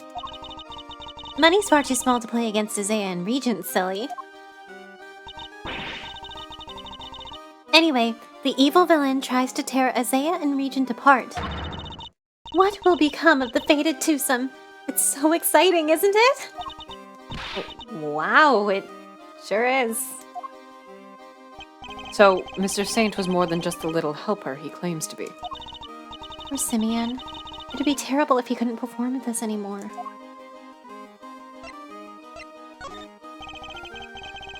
Can you tell me about how you set things up for the performance? Oh, that's not really my area. Simeon took care of all the lifting and carrying. He's such a sweetie. He offered to do everything by telling me to concentrate on the show. I did see him doing something near that well, though. A well. I recall seeing one behind the stage. I should examine it in more detail. You should have seen him moving those huge cages around all by himself. He's a total hero. Yeah, sounds like something you would do. Weeping all the while. He was going back and forth between the yard here and some sort of workshop with all the equipment. The prison gave us special permission to use it for storage. But he was the only one who went down here, so I don't know much more than that. The workshop must be the one where Knight's body was found. I guess this confirms that Mr. Saint was the only performer to have gone into Workshop A. Well, this sucks. All we're getting is information that works against us. You have to help Simeon, Mr. Attorney. We're all counting on you. Just leave it to us. You may not look it, but Mr. Edgeworth knows how to get things done. And what exactly is he may not look it supposed to mean? Hee. Let's look around. Hey, Fender. What's up? Who doesn't love a good circus performance, huh? Foray into the realm of fantasy. If the performance is a good one, it can certainly be entertaining, yes. Man, I'm getting pumped just thinking about it. A chance to escape reality, however brief, can often be a powerful tonic. Yeah, Tokusatsu fan? You got that right. Doesn't it just make you want to hug something? Like the circus? Holding a show here, right in the shadow of the fence that keeps these guys in. Guess the magic of the big top is enough to make them forget they're in the same boat as the animals. The fence. I suppose I should examine it too. It is part of the facility, after all. Well, we missed a show, but we still got the stage and all this other stuff to check out. He's right. I should look over at the show set and equipment, just in case something useful turns up. Chat over, huh? You don't exactly give a guy a lot to work with, Miles. It's really something, huh? Wish I had a tenth of their starry-eyed outlook. Whoops. I suppose that's because her head seems to be up in the clouds. Right? She's so above it all that no one dares to go against her. But she doesn't even need to crack the whip with the animals. The eyes go from starry to steely, and suddenly it's sit, stay. I can think of somebody who very much enjoys cracking the whip. Can, huh? Sounds like a real piece of work. Come on, Miles Areno, spill the beans. Trust me, Fender, one crack of her whip and you'll be running for the courthouse doors. Elephant. Hello, elephant. An Asian elephant named Isaiah, and one of the Berry Big Circus's many animals. She certainly seems to be very fond of petting humans, based on what we've seen. Well, most humans. You can't just glare at her like that, Mr. Edgeworth. She'll think you're trying to show her who's boss. Are you telling me she thinks I'm one of her kind? No, just that she respects you, I guess. How comforting. Let's look at the wall. Danger, high voltage. I never saw one of these in real life. Hey, that must be the fabulous garden outside the warden's office over there. Ah, yes. Warden Lagarde mentioned being able to see it from her window on the detention center side, so... Wish this dumb barbed metal fence wasn't in the way, though. I thought it was all one big yard. Given how protective the warden seemed of her little bit of earth, I imagine it's to keep riffraff like us out. I don't remember who it is. There you are. Gumshoe? Oh no, it's Lagarde.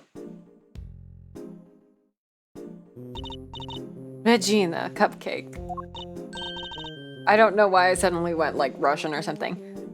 Oh, Warden Lagarde! I've been simply dying to sit down for a chat, you exquisite little thing.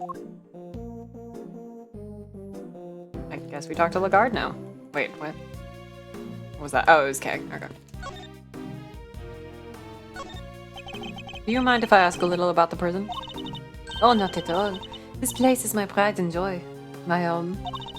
Sure, it was a prison when I first arrived, and it was an utter disgrace. Awful. I suppose you mean the prisoners were unruly. I most certainly do not. They're angels, every one of them, and they always have been. No, it was the ambiance that was awful. I fretted, I brooded, and then it hit me.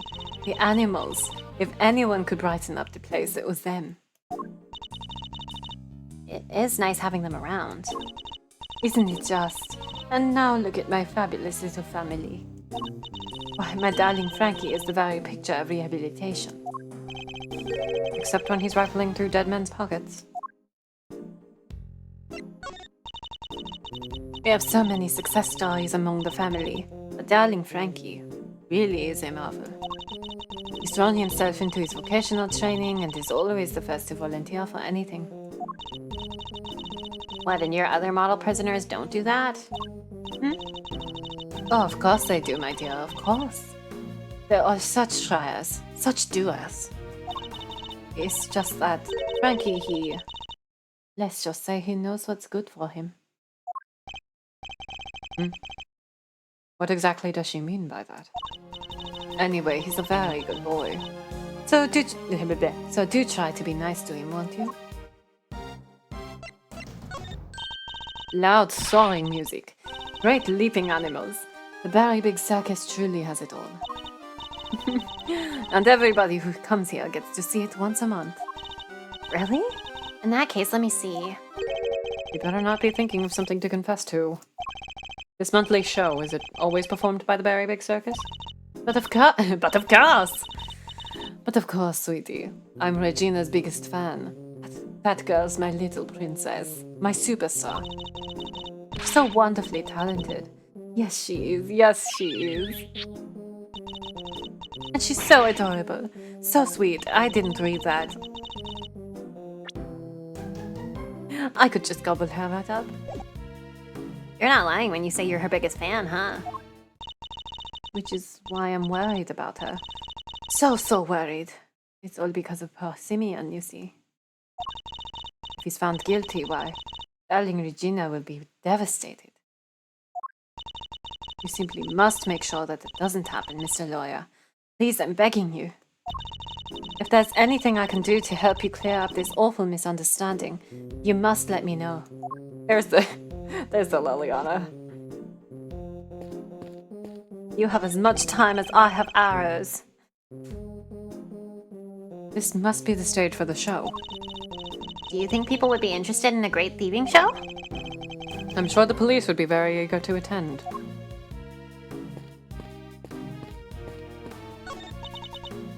Hey! Oh, that was a shout. Hey! Who are you shouting at? Ponds like this usually have goldfish in them, right? I wanted to see if they'd come say hello. I only see water striders. Hey, water striders are cool.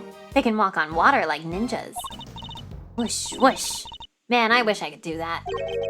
So much for the goldfish. And also this dead fish over here in the corner. Hold on. Yeah. Basket? Basket. A wicker basket. Or rather, a cart, given the wheels. Ooh, smells like animals. I suppose they must have been using it to move things around. Hey, wouldn't it be fun to hop in and race it down a hill? Ooh, you know what else would be fun? Racing down a hill on office chairs. Where did any of that come from? ADHD queen. This door appears to be locked. Want me to open it? Can't guarantee anything, but I'll certainly give it a try. No, if we deem it necessary, we will simply ask for the key. Well, sport. That could have been my chance to shine.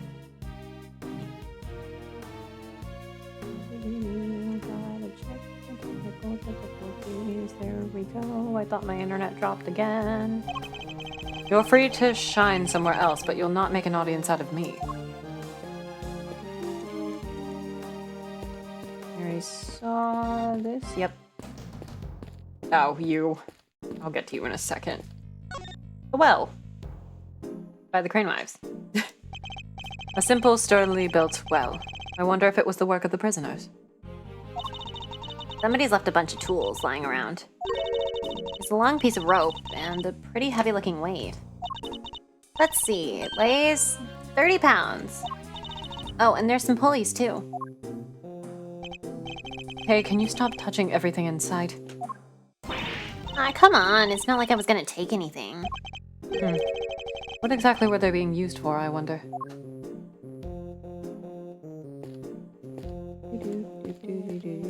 Guess we can't look at anything else over there. Frank. Actually, these chairs must have been for the audience. Wow, I pity whoever had to put them all away. Really? Why?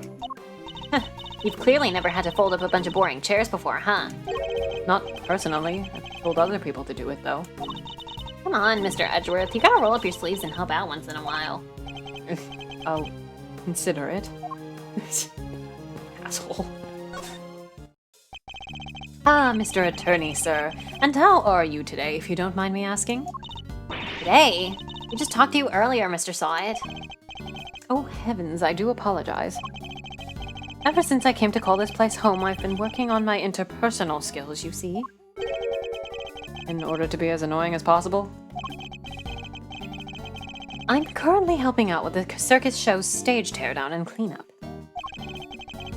But if you have need of me, I'll do my utmost to help. Helping out. I'm just chipping in and doing what I can, model prisoner that I am. Yes, my stay in this prison has seen me reborn. The Frank Sawit you see before you is a changed man. A changed man, who now targets the recently deceased. No, you misunderstand. That was just a moment of madness.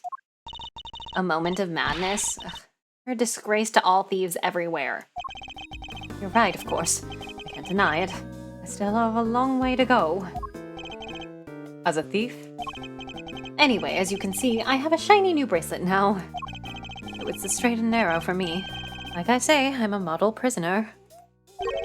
Not that a real model prisoner would need to keep telling me that. I'm doing everything I can to prepare for my eventual return to society. Yeah, you even skipped the show to focus on your training, didn't you? That's right. Only 2 inmates were absent. Saw it and Canis. Why didn't you tell us about Mr. Canis sooner? That. Look, I don't think there's an inmate in this prison who'd talk about him if they didn't have to. He's, well, you could say he's the real one in charge around here. Ooh. You didn't hear it from me, but... Well, I guess it comes with being the fixer. The fixer? Yes, anything you need, he can get it for you. But how does he get away with it? I'm not sure, but he's the only one who does. I heard he has a secret way of getting things into the facility. I imagine being the fixer affords Canis certain privileges. Not that I concern myself with such things anymore, of course. I'm far more interested in perfecting my mud pack application technique. And what are these mud packs exactly? They're a special type of mud treatment rich with minerals. It works wonders on their coats. I've been practicing on the animals here in the prison. Hope to treat them all eventually. Speaking of mud, that reminds me of a certain piece of evidence. Maybe I should try presenting it to him. Let's try presenting it to him!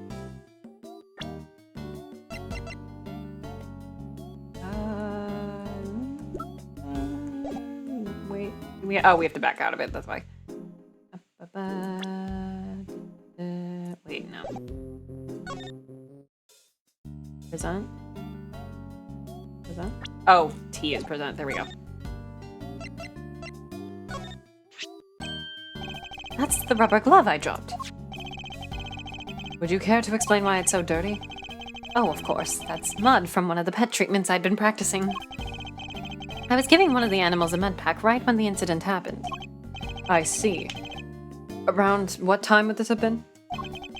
Let's see. The show had already started, so around 9 a.m., perhaps? The thing is, the more mud I applied, the more in the zone I got, and the darker the animal's fur became. There's no trance quite like the trance one enters when one slathers animals with thick black mud. That's... only so many original sentences left in the world. I think the stress of prison might be getting to him.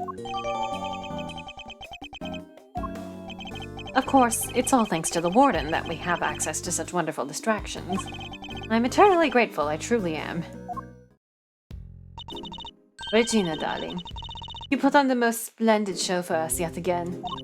The stage, the stars, and you in particular, my princess. It was simply divine. That's so nice of you! I hope everybody else who watched enjoyed it too. About that, dear, I'm afraid I have something awful to confess. There were some absences, you see.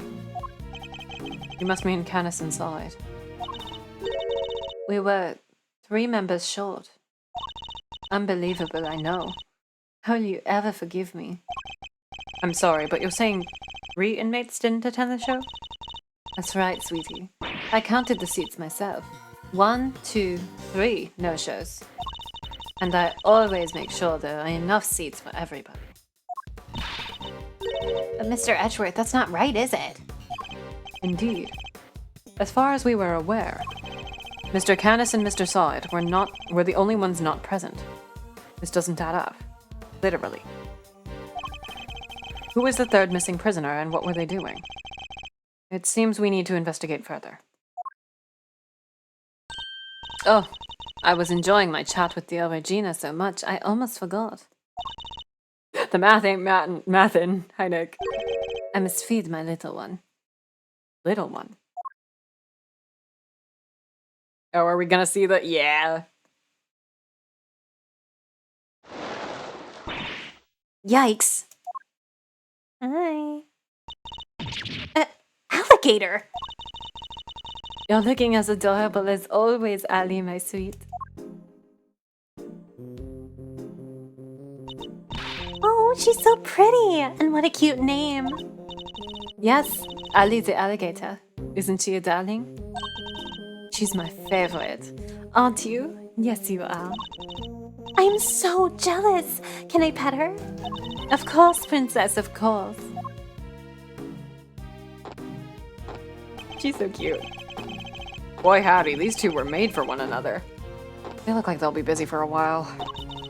Maybe we should, go back inside the prison and check the cells? Yes, let's. Perhaps we can find a clue there as to who our third missing prisoner might be. I may use this moment to take a break because I didn't earlier. And I don't know how long the rest of this section is. So I think I am going to do that. As usual, do not burn down the chat while I am gone. Yippee!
Wahoo.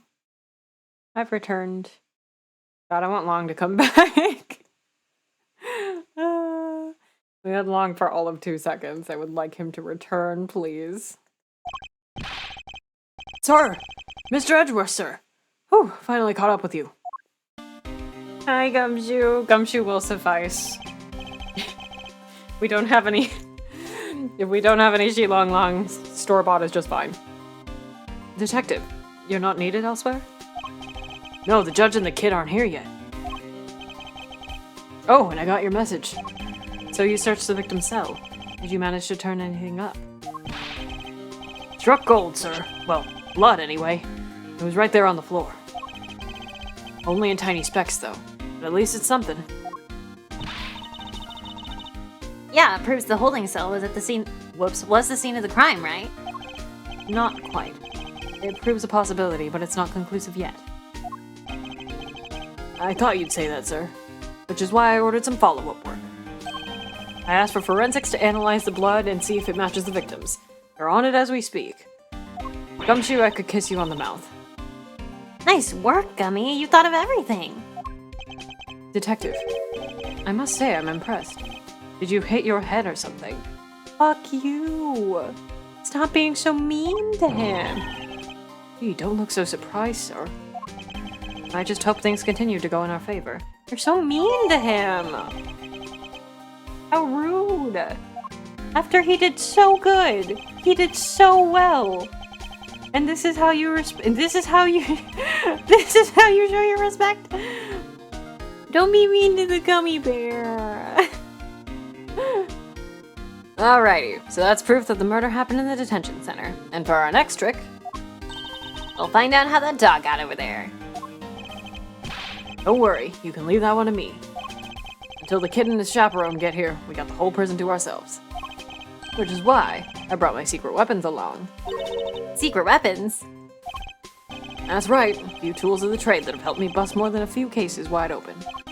Behold, the 7 secret weapons of Dick Gumshoe, ace detective extraordinaire. I love you so much, Gumshoe. Did he bring Missile? I can't remember if he brought Missile. I do remember this is the part of the game that totally broke our emulator when he played it. Well, I don't know about you, crazy cats, but I'm sold. Miles? Very well, detective. We'll try using your secret weapons. Now, why did you pause like that? You got it, sir. Let me run you through the list. Secret weapon number 1, my trusty old metal detector. If it's made of steel, silver, or scrap, this little guy right here will find it. So, it detects metal. Very good, detective. Next up, secret weapon number 2, Missile! Everyone's favorite crime-fighting canine. He did bring Missile. Yay! Give him little pets. He's so important. He has shiny. I hope the description still says he has shiny eyes. He can track pretty much any scent you put in front of him, especially food. He sure is a lot cuter than Mr. Canis's dog. I think Mr. Canis's dog is also cute. Now for secret weapon number 3. Where'd I put it? Aha! Am I one snapper short of a school, or is that a fishing rod? One snapper short of a school? Don't tell me we're going fishing for clues. No. I mean, I just happen to have it with me is all. I see. Well, onwards and upwards, detective. Onwards and upwards, detective. Let's see what else you have. That's all she wrote, sir. Gummy, you're 4 secret weapons short of your so-called 7. And one of them was a fishing rod. Sorry, but that's all for today, okay? I'll, show you the rest next time. Why do you think I call him secret? I can't just go sharing everything at once. That's crazy. Eddie Fender. In that case, then I suppose the 3 you deign to reveal to us will have to do for now. Alright. Which one do you want to try, sir? Missile! Mostly because I think he's not the answer. You got it, sir. I think we do have to end up using all 3, but I'm pretty sure Missile does nothing in this scene. Hey, Missile! Here, boy! Yay! Aw, he really came. New animation for Missile. So, what are we tracking? We're trying to find out how Mr. Canis's dog got to the holding cells in the first place. I suspect the same route was used to bring Knight's body back to the prison. So, we give the pooch a sniff of the body. And he'll find that route for us. Oh, look at him, look at him. Sniffing. Wait, I just need to... While he's doing it. Anyway, play Ghost Trick. Hey, if you guys want to play Ghost Trick, you guys should play Ghost Trick. Hold on, I want to look at him. I just want to zoom enhance. Oh, on Gumshoe, that works too. Hold on, I got it, guys. I got it. It's fine, it's fine. Unfortunately, Ghost does not pull up a command. Look at him. Yeah, it's just trick. You have to trick. You have to ghost in the game. Look at him. Look at him. View him. He is so important. Look at his tail wagging. Look at he's sniffing. He's so good. Missile's the best. Anyway. Okay, we go back to normal. Does he know? Does he know? Is he aware? Sorry for the little dance it had to do across the screen. Anyway. Does anyone else smell something sweet? All I smell is the odor of blood. It's faint, sir, but it's there. Almost like cake, maybe? Why would the body smell of cake? Okay, Missile, get a noseful. Oh, look at him go. Here we go. Follow that dog. Oh, that's the way to... He's headed for maximum security. Uh-oh, he's going in. Then we'll just have to follow after him.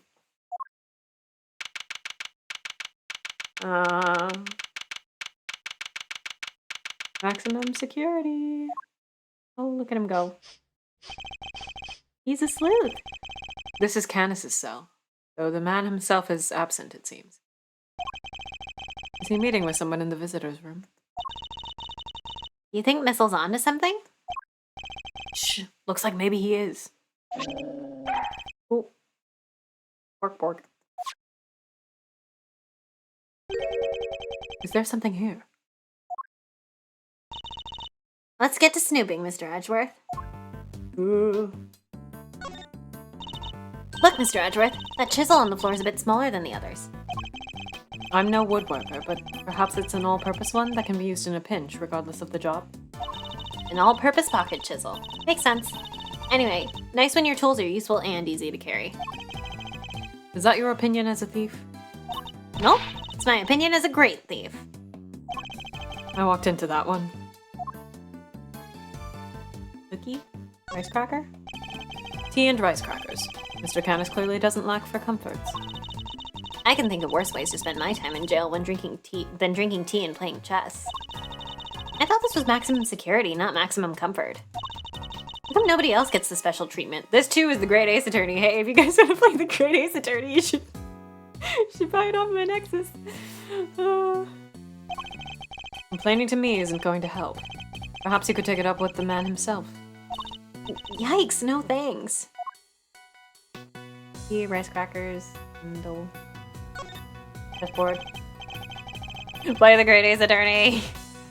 Mr. Canis's chess set, complete with his special dog piece. That's not a chess set, that's a whole chess table with legs. Looks like it might be worth something too. It's not inconceivable. Some of them are. And this is quite a nice one. Never would have pegged Mr. Canis as a chess fan though. Still thinking about German song scene. But with the whole Eastern aesthetic he's got going, I thought he'd be more into Go. Oh, huh? Can you play? I can play Go Fish. Not the same thing, Kay. Not even close. That's such a cute joke that only works in the English. I guess we can't look at whatever this is. Chisels. Mr. Canis's chisels. Every one a potential murder weapon. That reminds me of something.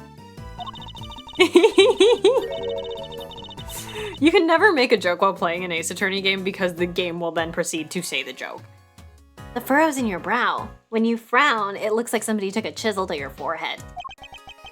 I have no idea what you mean. See, they're so deep.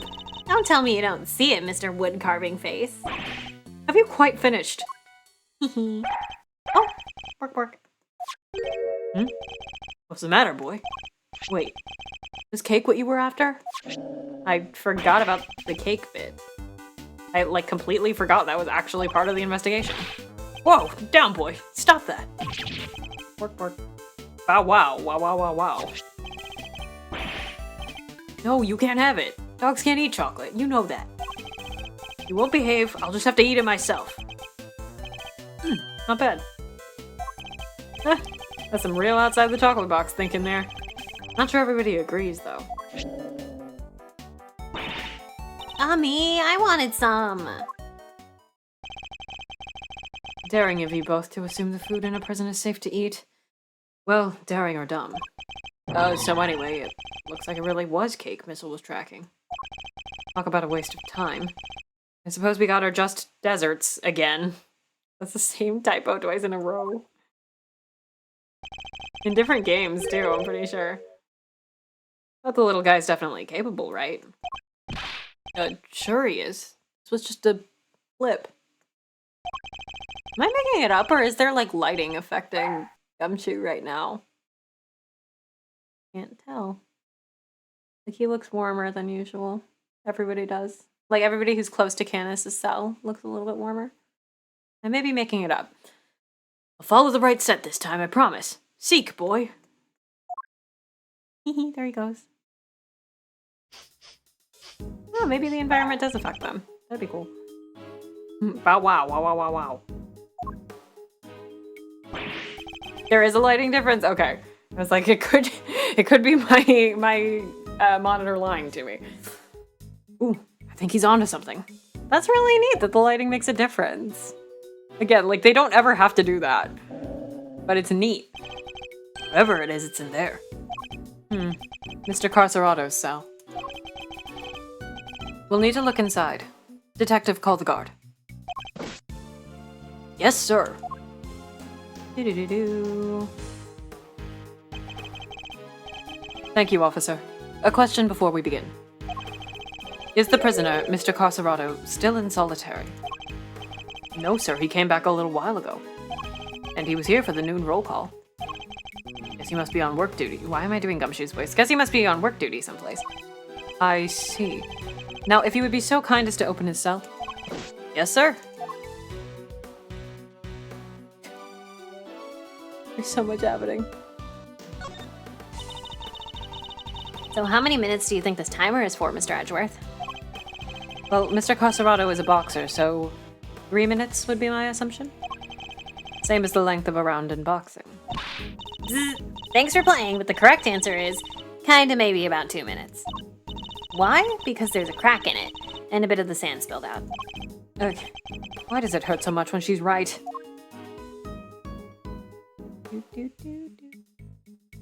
What does that say? This bear bites. That's so cute. I'm surprised that they give the prisoners heaters. Unusually kind. Or unusually careless. I wonder if he uses it all year round. To help him lose water weight, maybe. Yeesh, I hope his furry friend can deal with the heat. I'm sure they've learned to sweat things out together by now. Boxing gloves. Oh. This punching bag has... Oh! This punching bag has certainly seen some use. Work, work, work. What breed were you again, Missile? Sure it wasn't a boxer. No way. No way indeed. Quickly, detective. Move the sandbag aside. Yes, sir. A hole. Could this be? Work, work. Oh there, wait! Missile! I'm going in too. Wait, stop! Sir, I'll go get her. Oh, that's tight. Shouldn't have eaten that cake. He's gone. He's gone. Well, I'm not going in there. Guess we'll just have to wait. I'm not going in there.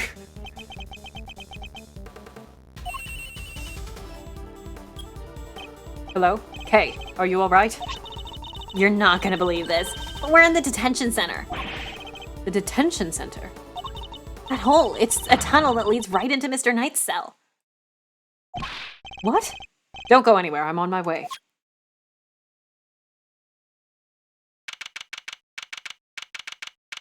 Oh, he followed us, yay! Oh, well, he went through the... yeah.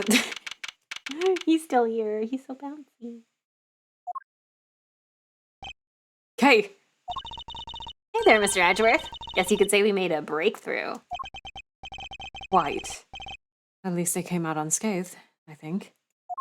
He's so worried about her. Sir, the floorboards under the bed were torn up. Jesus. So that's how they did it. There's no doubt about it. This must be the route that we've been looking for.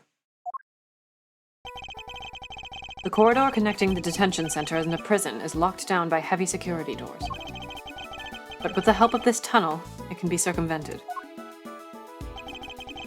It was a sweet scent that started this whole search. Could it be? But the scent was in fact coming from Knight's body after all.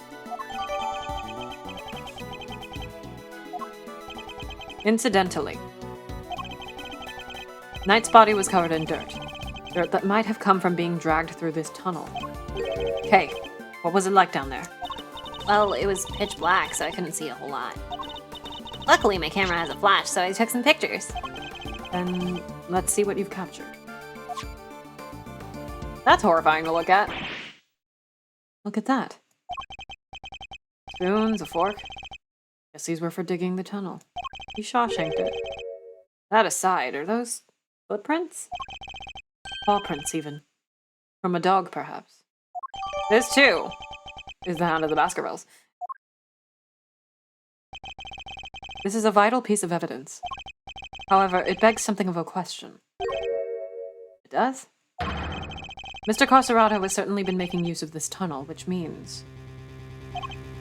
Detective, we need to find out where Mr. Carcerado is immediately. If my suspicions are correct. Huh? Aw, nuts. The guards were alerted, and they began searching for Mr. Carcerado right away. But after a thorough investigation of both the prison and the detention center, he was nowhere to be found.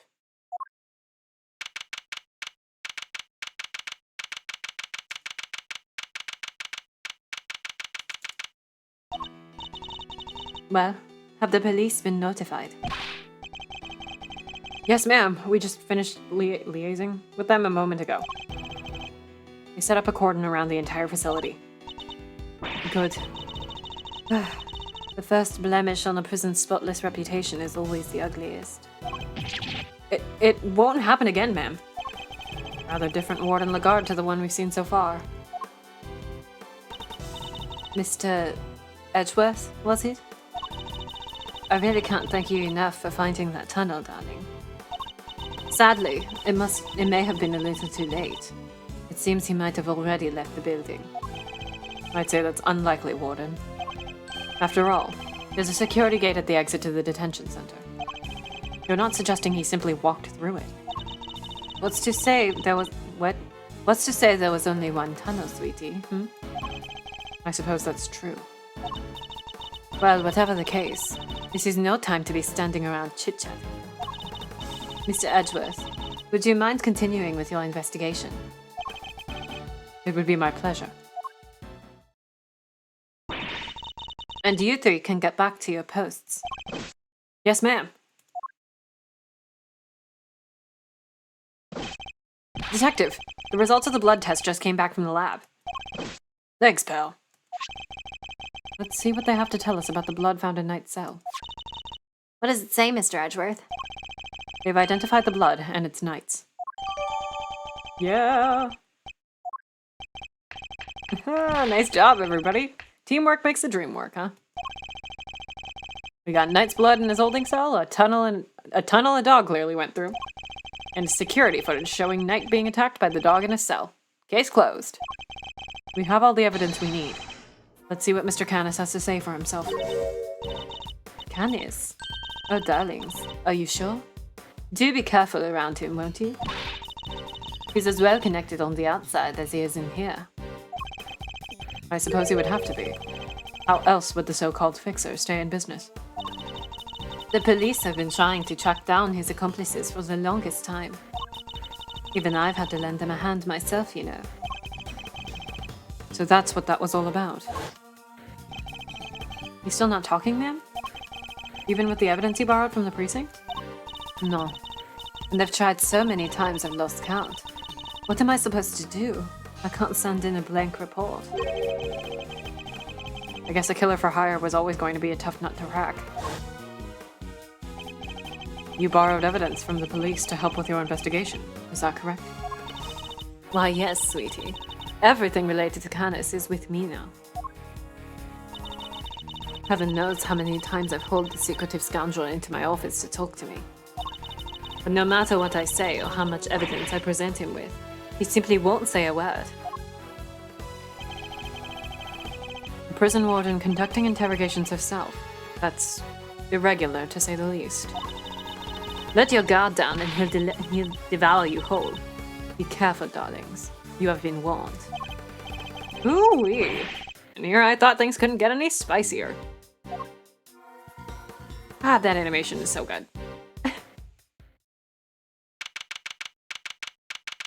Yeah, they do look warmer. How nice. Wait, I have to take a screenshot of Verity while her head's turned in this direction.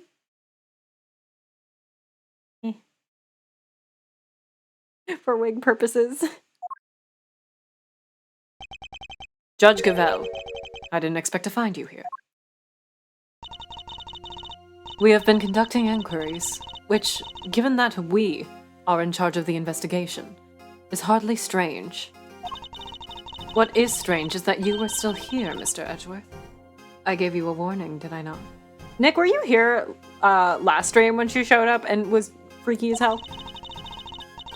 I told you that your badge was at risk, should our paths cross again. And yet, here you are.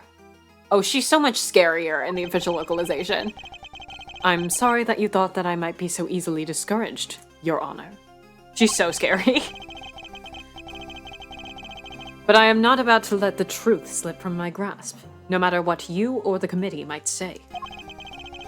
I am here to present a certain someone with evidence that you yourselves should have uncovered. You have more business with me, I take it, Mr. Edgeworth.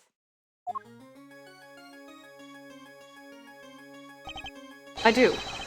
I promised I would be back to prove that you were the killer, and here I am. This should be amusing. Very well, whenever you are ready. Hey, doggo. Doggo. I know this dog has killed many people, but I'm like, doggo. Objection! Objection! Not so fast! We have some truths of our own to share. First-rate deductions, in fact. Indeed. We are now more certain than ever that Simeon Saint was the murderer, and that only he could have moved Mr. Knight from his holding cell to the prison proper. We shall prove this to you beyond a shadow of a doubt. But first, a question. Are you quite determined to continue on this course, Mr. Edgeworth? Should you fail to rebut our deductions, there will be no going back. Your very career hangs in the balance. What? You mean you'll take his badge if you don't like how this goes? That's intimidation! Not at all. If anything, I am showing him mercy. This is not Mr. Edgeworth's case. It never was, and I am under no obligation to hear him out. If he is prepared to accept the potential ramifications of his actions, I will allow him one last chance. Well, are you truly willing to take the risk to put your beloved badge on the line? Mr. Edgeworth. Sir! Bucket we ball. I accept your terms. I am confident of my reasoning, and what's more, I am representing the firm of Edgeworth & Co., and I do not intend to besmirch its name. I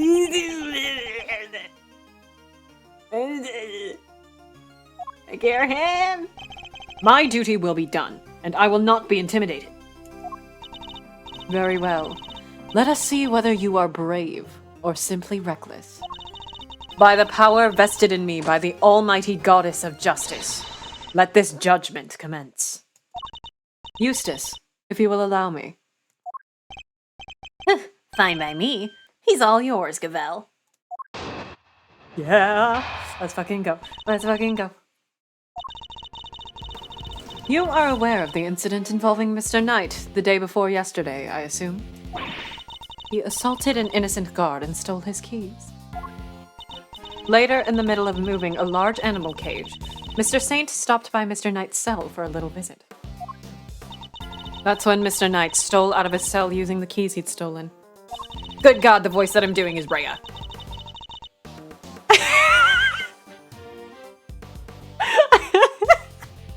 I just realized what it was. I was wondering where I was pulling the voice from. This is terrible. I'm sticking with it though, it fits. He slipped into the cage, and there he hid as he was wheeled into one of the prison workshops. It figures she was going to bring up Mr. Saint going to Mr. Knight's cell. Yesterday, after you so kindly made us aware of the security camera footage, we decided to take a look at it ourselves. Perhaps you would like to see what we found. Doo-doo-doo. This is a still from the footage we received. Mr. Saint speaking with Knight at his cell. Correct. You will also note that he has positioned the cage in such a way as to obscure the camera's view. It is this blind spot that Mr. Knight exploited in order to enter the cage undetected. A sound deduction based on what can be observed, wouldn't you say? A blind spot, which means that the camera wouldn't have been able to capture the moment Knight entered the cage, if he did at all. Though it's still possible that he didn't actually leave his cell at this point. I don't get it. Why would Mr. Knight want to hide in the cage? There is really only one possibility. He intended to escape. Prison break. That's so cool. Mr. Carcerado, Mr. Knight, everybody's doing it. I have to step up my game. Okay, now is really not the time. Mr. Carcerado's escape is no laughing matter. It is my belief that Mr. Saint helped Mr. Knight with his escape attempt. That is to say, he was his accomplice. Way to go, Simeon. That wasn't a compliment. I understand that the cage was briefly taken to one of the workshops.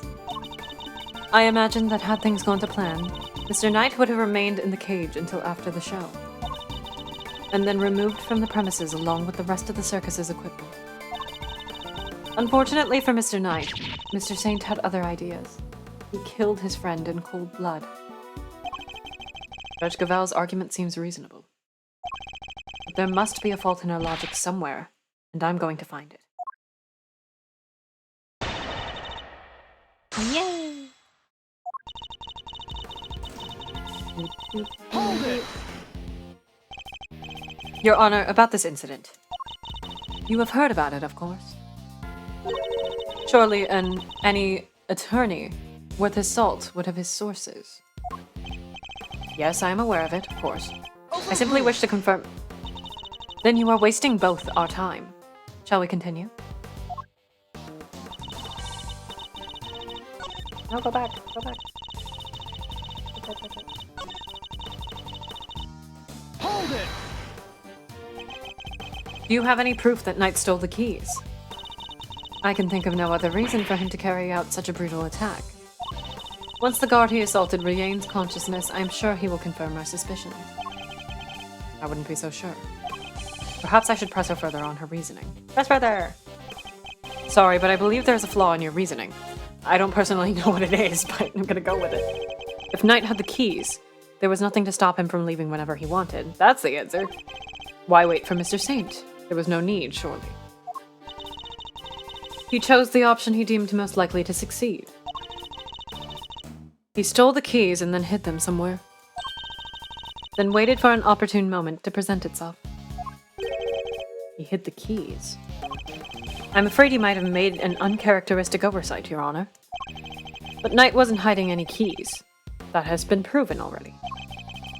And this is the piece of evidence that proves Knight didn't have the keys. Is it literally the keys? They have yet to be recovered? Right? No keys were found. Take that!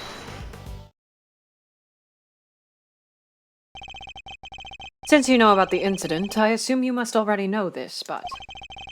After the assault, the guards searched both Knight and his cell, and no keys were found. And if the whereabouts of the keys cannot be proven, then neither can your theory. I have considered the matter of the missing keys, and I do not think it's such an issue. I still believe he had them. After all, the guards only stated that they were unable to locate them. And this is because they were cleverly hidden inside the pocket chess set. Knight's chess set. The same set in which the murder weapon was also allegedly hidden? Was it? I can't help but wonder about that. What? But you're the one who proposed it. Actually, if you recall, that was Eustace's assertion. So the two of them aren't of one-mindedness, I take it. Allow me to restate the facts. Mr. Knight hid the keys he stole from the guard inside his chess set. When Mr. Saint came to see him, Mr. Knight used the keys to open his cell and climbed inside the cage. He was then moved from his holding cell to that workshop in the prison proper. All with the help of his friend and accomplice. Had things gone according to plan, he would have been taken out of the facility after the show. But they did not. Instead, his accomplice murdered him while the show was taking place in the yard. Objection! But Mr. Saint was a part of that performance. How would he even have had time to commit the murder? Overruled. How indeed? Allow me to explain. As you know, many stage performances follow a set narrative. Yesterday's show was one such example. She's done her homework, I see. The suspect played the role of the antagonist opposite the elephantine heroine of the show. In the latter part of the performance, the heroine's love prevails and the villain is defeated. The victory is depicted in a very unique manner, whereby the villain is sent flying from the stage by the heroine. He's sent flying by the elephant? Isn't that dangerous? Having been ejected from the stage in this manner, the villain no longer appears in the performance. In other words, the suspect did not appear on stage for a period of approximately 15 minutes. And you're saying the crime took place during that time? Yes, I'm afraid so. After all, it's more than a sufficient window, wouldn't you say? Objection! Committing the crime and returning to the stage in that short 15-minute window is only possible, assuming that the murder took place in the prison proper. But in fact, Your Honor, the real scene of the crime was Knight's cell. I seem to remember telling you that I would not accept that part of the security footage into evidence. Objection! And you won't have to. I have proof of a different kind. Very well. Would you be so good as to present it? What proof did you have that the murder took place in the victim's holding cell? Nude. Take that! This appears to be a photograph of a floor? Almighty goddess of justice, grant me patience. That floor you're so dismissive of, Your Honor, has traces of Knight's blood on it. Traces, you say? Is this evidence reliable? After all, I don't believe you have access to the necessary forensics operatives. Objection! I have my resources. A certain blunt instrument, you might say, but a reliable one. What? The detective. How very unfortunate for him. Perhaps before you decided to circumvent the law, you might have considered that the committee's influence extends to the police. Oh no, now Gummy's badge is on the line too. Forgive me, detective. I didn't mean to put you at risk as well. I will enter the fact that Mr. Knight's blood was found in the holding cell into evidence. However, Objection! Bad luck, idiots. You're really on the edge now, Mr. Worthless. Mr. Witter, I'd forgotten you were there. It was nice while it lasted. I just butted in to tell you that your entire argument is one big inconsistency. You showed us camera footage of a dog killing Mr. Knight in his cell. Are you saying the mutt also wiped the blood up before it left the scene? Uh-oh. What other tricks can it do, huh? A blood-wiping dog? You're a joke. Oh, hey, dude. You'd have wiped that blood up, wouldn't you, boy? Yes, Helmet. Yes, you would. What? That was one of the tricks I taught him before our work together was so rudely cut short. He's a very tidy boy, you know. Never misses a drop. I'll go. It wouldn't do to leave any evidence, after all. No, I taught my dog how to do that. Saved by an assassin of all people. Again. Jeez Louise, you could have just taught the little guy to shake hands. Oh, he does that marvelously too. Although the way I taught him to do it is somewhat unorthodox. First, he bites down hard on the victim's hand. Then, I'm not listening! I see. Very well then, Mr. Edgeworth. It seems you may have gathered some evidence worth considering. Objection! Your understanding is son of a bitch. Wait, I'm not done yet. I just thought of something else. Overruled. Oh boy. Somebody's taking no prisoners. Eustace, would you... Eustace, would you be so kind as to allow me? All yours, Gabelle. Well, do you accept the truth now? The crime took place in Knight's holding cell, and the assassin's dog was the killer. Overruled. My position is the same as it was yesterday. Until you can explain how the dog moved between the prison and the detention center, I cannot accept your theory into evidence. Hold it! I thought you might say that, which is why I'd like to show you something else. This piece of evidence shows how the dog could have freely traveled between the prison and the detention center. Oh, no. Take that! This is horrifying to look at, this little weird statue in the background, the two of them. This dog is fun, though. This is... Oh, there's more of them. It's a secret passageway. It runs beneath the prison. What? A secret passageway. It was dug by one Mr. Rocco Carcerado, escapee.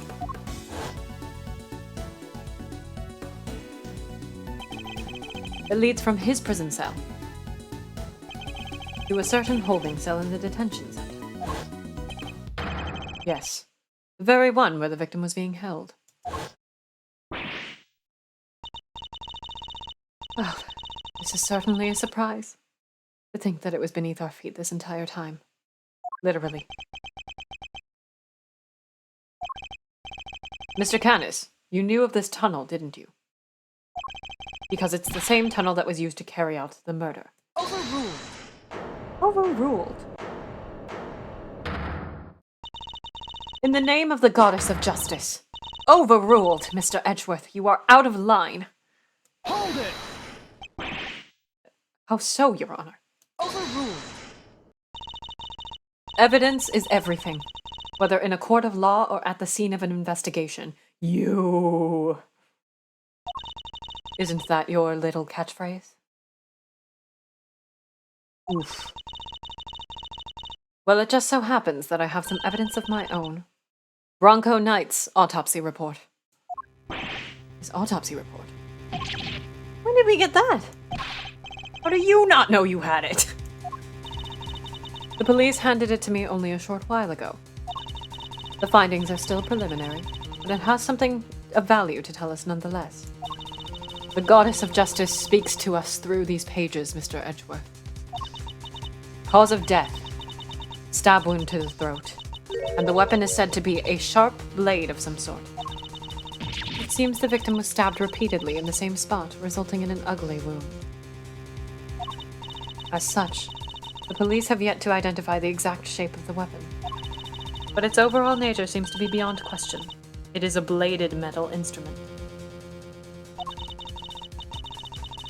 In light of this evidence, do you truly wish to continue with your flight of fancy? Or will you now claim that the dog used a knife instead? But that's impossible. That will be all. This court is adjourned. Objection! But the tunnel, the paw prints. What of them? Helmet is something of a wanderer. Perhaps he just happened across this tunnel one day. Although I couldn't say for certain. I myself cannot wander so freely. It would be quite a coincidence, but I can't prove it's not the case either. He sure knows how to keep a secret, huh? I wish she'd kicked us in the teeth a little earlier with that. She was baiting me, waiting for the perfect moment to crush me with that autopsy report. And I fell for it, hook, line, and sinker. You are lead attorney for the defense, correct, Mr. Fender? This is the interim autopsy report in question. I do apologize for the delay. Yeah, no sweat. Thanks for hooking us up. Death was instantaneous from that stab wound, you know, that classic thing that happens in human bodies? Yep, this all checks out. Mm-hmm. Yep. Mr. Fender. A handshake is not necessary when receiving official court documents, you know.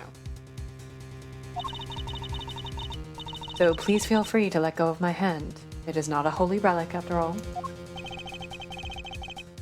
was just trying to be friendly, Your Honor. Had you lingered a moment longer, the goddess of justice would have spoken to you through my gavel. Alright, I got it. Nice work, Gavel. Just like we planned it.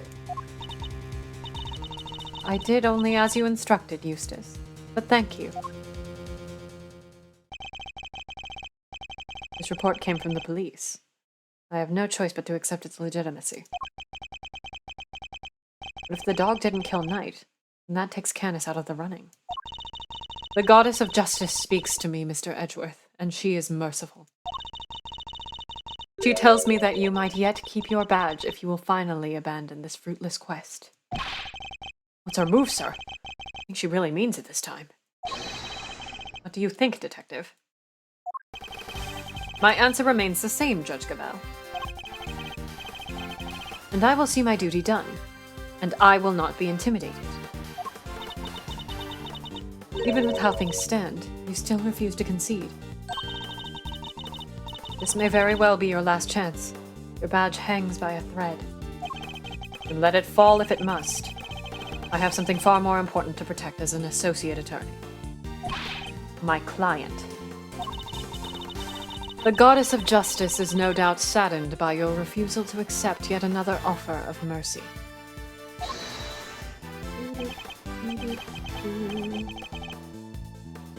Attaboy, Miles. That's what I like to see. Looks like the defense never rests is starting to mean something to you. Credit to your old man, though. He's the one who said it first. My father. In fact, I could swear I saw Gregory's spirit in you for a second there. He said that you've changed since your days in Von Karma's shadow. I didn't believe you at first, but I'm starting to. Thank you, Fender. Alright, kids. This is where the rubber really hits the road. Put your thinking caps on. It's make or break time. If it's true that Knight was off with a bladed weapon, does our whole case really fall apart? A bladed weapon? Of course. Chisel! There were 5 chisels in Canis' cell when we last looked. The former assassin certainly wouldn't struggle to commit murder with a tool like that. In which case, the weapon that killed Knight was. Have you quite finished? It would be in your best interest to concede. Evidence is everything. It may well be my little catchphrase, but it's also true. So the murder weapon was a sharp blade. Then where is it? The guards didn't find it. Why can't you let this go? So what if they didn't find it? What are you driving at? What if I were to tell you that I now know what the real murder weapon was? And it was right under our noses the whole time. Indeed. It was one of Mr. Canis' chisels.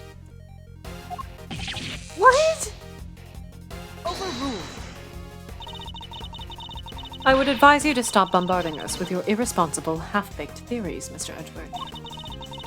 You have repeatedly insisted that Mr. Knight was killed in his cell by a dog. I simply go where the evidence takes me, both in the courtroom and at the scene of a crime. The murder weapon was in fact a chisel, then yes, the murderer could not have been the dog. No, my dog knows how to stab. But that begs the question of what exactly it was we saw in the security footage. Oh yeah, the security footage. How do you explain that, Mr. Smarty Pants? An excellent question. This footage shows... For what? Somebody attacking the dog killing someone, and dog jumping. See, I'm further ahead in the case in my brain. Well, I don't think it's any of these, but I'm just gonna go with, well, he didn't die there. Mr. Canis' dog jumping up at Knight. The dog attacked Knight, but he didn't kill the man. Didn't. No, Knight was nearly knocked out. The dog didn't drag a corpse through the tunnel, he dragged an alive but unconscious Knight. The real killer was the dog's master. Oh, I get it. By bringing Knight here, Mr. Canis could finish the job. He could definitely use one of his chisels to do it. Correct. You, Bodhidharma Canis, you're the only one who could have done it. Objection! Hey, Mr. Edgeworth, you ever get this on your report card? Refuses to listen. Must learn to respect others. Are you asking me or confessing to what's on yours? We already searched Mr. Canis' cell from top to bottom, right, Gavel? Yes. We even inspected his chisels. All 4 of them. There wasn't a single speck of blood. Hold it! Why, thank you, Your Honor. You have just confirmed my theory. I have? What exactly do you mean? The last time we were here, there were 5 chisels, not 4. Oh yeah, I remember counting them. Definitely 5. And the one that's missing is... the small one. The one we thought might be a pocket chisel. Mr. Canis, where did you hide that chisel? Pocket chisel. And what use might I have for such a thing? I am rarely allowed to leave my cell. In which case, he shouldn't have had the chance to dispose of the weapon. You've dug your own grave, Mr. Canis. You seem to have an idea of where this missing chisel might be, Mr. Edgeworth. Could you enlighten us? For a man who can't leave his cell of his own volition, Canis could only have hidden the chisel here. Oh god, I accidentally moved my little guy.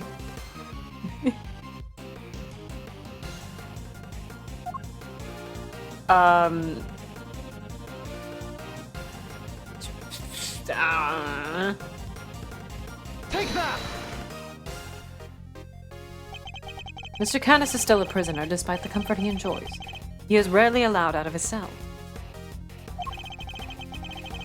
He could have given the chisel to his dog to leave somewhere. But that would have been far from ideal. He would have no way of guaranteeing where it might end up. Intriguing. You go on, Mr. Edgeworth. Furthermore, this room is the only one where a bladed instrument wouldn't raise an eyebrow. 4 chisels, 5 chisels, who's counting? A fact he took full advantage of. Ah, the old keep the incriminating evidence close routine. Classic. Objection! But I looked! I searched the whole cell myself, and there's just nowhere he could have hidden it! Objection! I am certain that the murder weapon is here. And that the reason why no one has found it yet is because it was hidden in such an ingenious manner. Oh, I just remembered where it is. Do enlighten us, Mr. Edgeworth. What was my ingenious plan? Think, Miles. There must be a hiding spot he can make use of. Think about when you came here previously. What are you missing? Bork, bork. He's not showing us out permanently, right?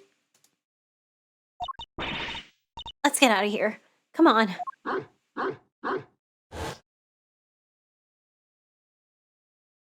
Big dog. Big dog. Dog. He hasn't made a sound today. When we were here before, he barked and growled repeatedly. Canis even encouraged him to do so. Oh, maybe it fucked up. That must be it. I knew something was off. I can hardly believe it. But I think I know where he hid the murder weapon. Giving up already? I expected more of you, Mr. Edgeworth. Big dog. Hold it! As well you should, if you would give me a moment. But this piece of evidence shows where you hid the murder weapon. Dog? Take that! Your dog. He seems unusually quiet today. Oh, yeah. Unlike last time when... Mr. Canis, if you would be so kind as to open Helmet's mouth. Oh, come now. He hasn't barked because he is a well-behaved boy. I had to order him to last time. Then order him again. This instant. It's not like we're asking for the world, Mr. Canis. Or do you have something to hide? If you insist. Come on, Helmet. Open up.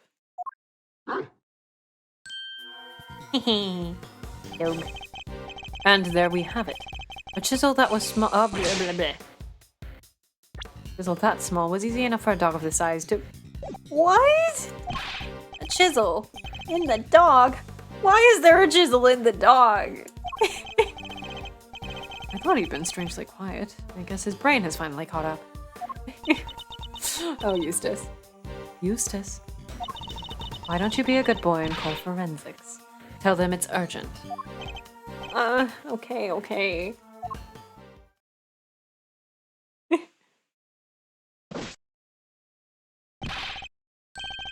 Our findings are as follows.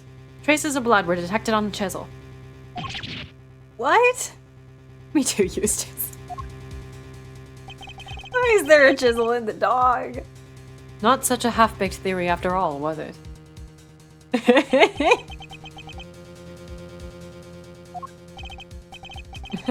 Alright, so we're all on the same page here. This is our murder weapon, yeah? The forensics evidence cannot be ignored. We have no choice but to Yup. We have no choice but to concede that this is the most likely case. Most likely the case. Fuck.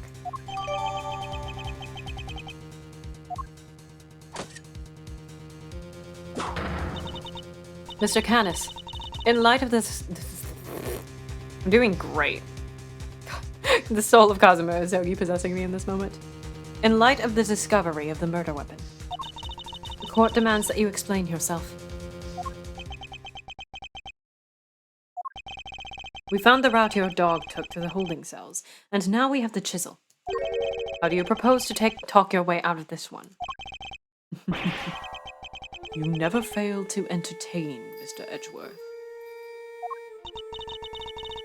Why does he always laugh like that, even when it's not funny?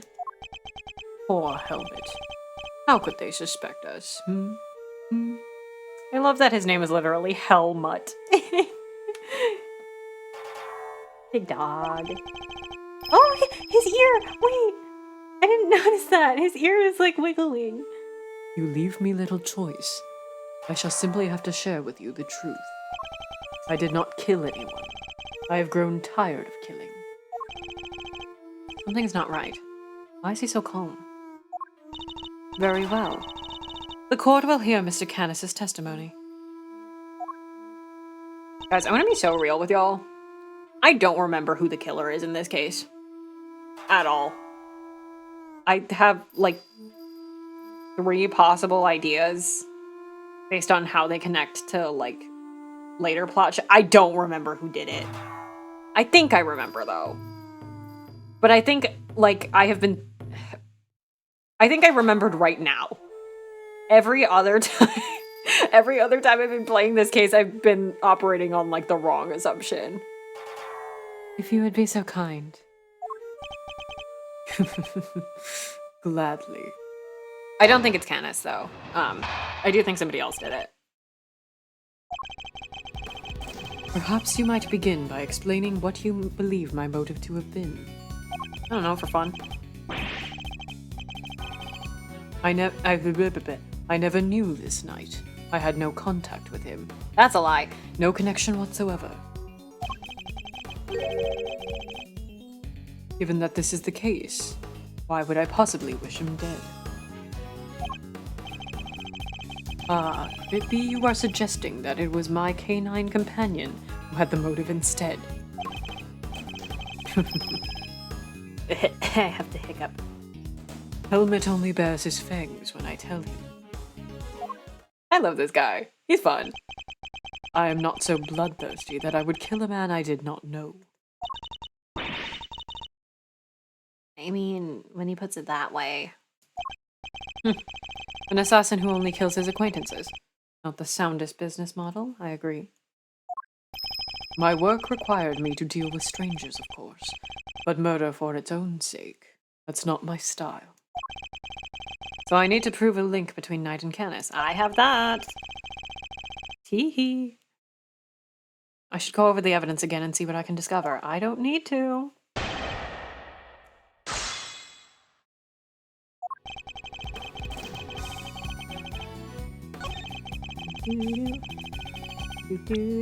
No connection whatsoever. Oops. No connection whatsoever, you lying bitch. Objection!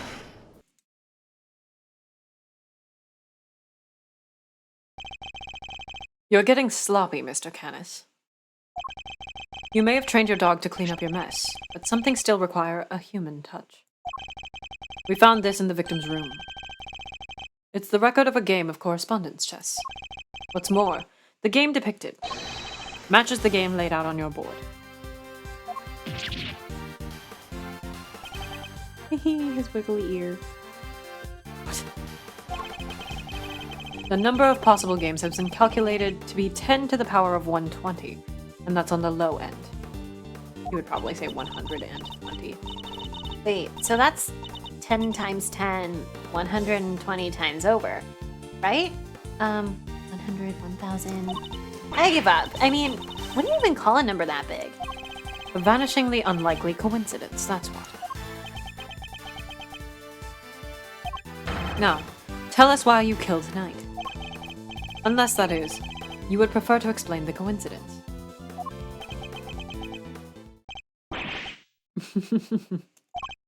Well, they do say that truth is stranger than fiction. It is, as you say, coincidence. But that's totally impossible. We just proved that. A coincidence of a different kind, child.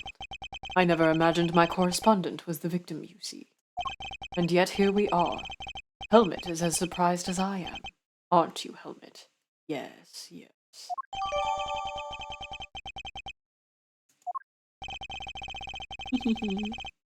His ear. I suppose there's nothing for it but to finally tell the truth, boy. The other prisoners had all gone to the yard, you see. There was a show of some sort, I believe. Here I was, minding my own business, when in comes Helmet, dragging a corpse of all things. I had quite the shock. Not least because the murder weapon was still in the poor fellow's neck. Of course, I was none too keen on becoming a suspect. So I had Helmet take the body to the workshop. Once there, he removed the murder weapon and brought it back to me, just as I had asked. The dog pulled out the murder weapon in the workshop. Indeed he did. Removing it there would have made an awful mess after all. You know something that makes total sense. Remember what Mr. Saw said, Mr. Edgeworth? That huge black dog had sunk his terrible teeth into the victim's throat. What did you just say? It was hellish, utterly hellish. Beast, that awful beast. He killed him. I see. So what Mr. Saw actually saw was Helmet removing the murder weapon then. Precisely. I can't say I wasn't a little disappointed that he was spotted, of course. Silly boy. It's not like you to slip up like that, is it now? Who is a good murderer? And there you have it. That is about all there is to tell. I did not kill the man. At most, I am responsible for the removal of the weapon. Now, will that be all? Poor Helmet is growing restless. Objection! Sorry, but if you could entertain us for just a little longer, Mr. Canis. Enter. No offense, Paleo, but I don't think you've quite told us everything. I'm sure we'd all like to know why you thought you needed to pull the chisel out in the first place. He's right. It makes sense that he would move the body to avoid suspicion. But Canis had no reason at all to recover the murder weapon. So the mute one isn't as dumb as I thought. Please answer the question, Mr. Canis. It was all because of this bell. The one attached to the chisel, and the one around Helmet's neck. Have a very distinctive design, if you will. Of course. They were something of a trademark of yours, were they not? I don't get it. How does that even work? Bodhidharma Canis, the blind butcher. His appearance was always announced by the sound of bells. The last sound his victims would ever hear. You sure like that PowerPoint transition? You flatter me. Though it's been some years since you last saw one of them, you remember them well. Your knife and its attached bell were one of the pieces of evidence seized in our case against you. Yes, it was but one of my bells. One of only 2 in existence. Just 2. 2 and only 2. One for my knife, and one for my beloved helmet. Exquisitely crafted, utterly unique. My ears are my guide, after all. And I must be able to use my tools precisely. Of course, as you said, the knife has long since been taken from me.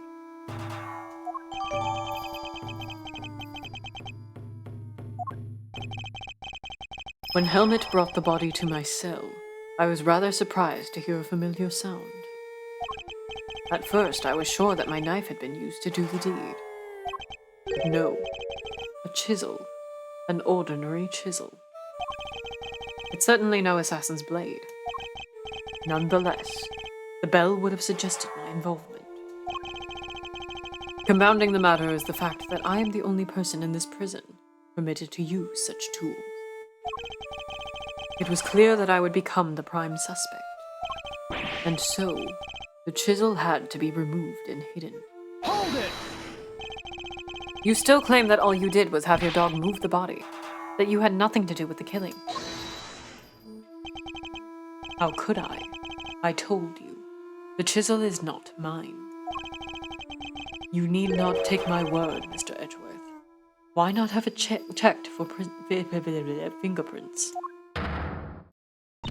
Eustace, Huh? Me? But I don't know how to check for prints. Get forensics. Oh, right. Sure thing. We got him! Fingerprints. They're Mr. Knight's. And Mr. Canis's?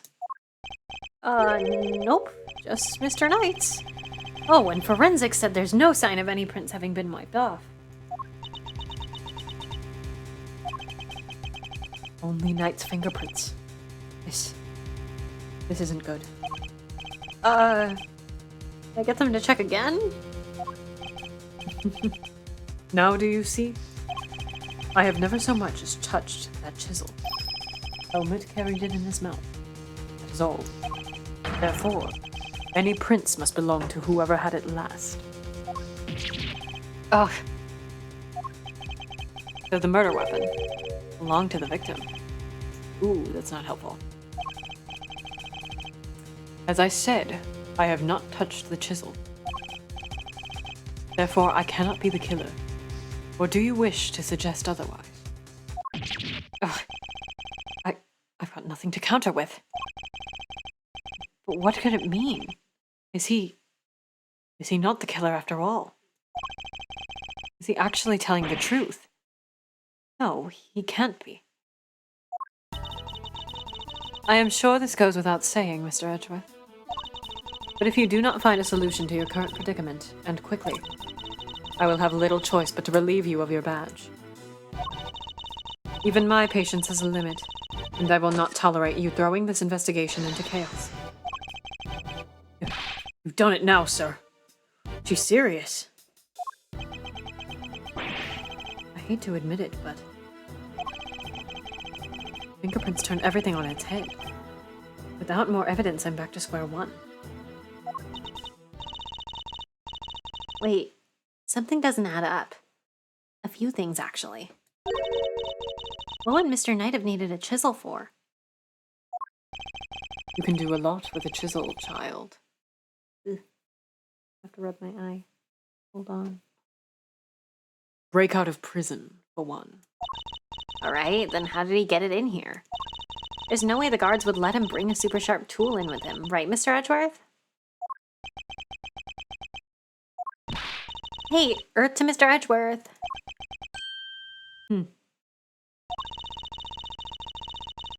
You can't stand there hemming and hawing just because of a little setback.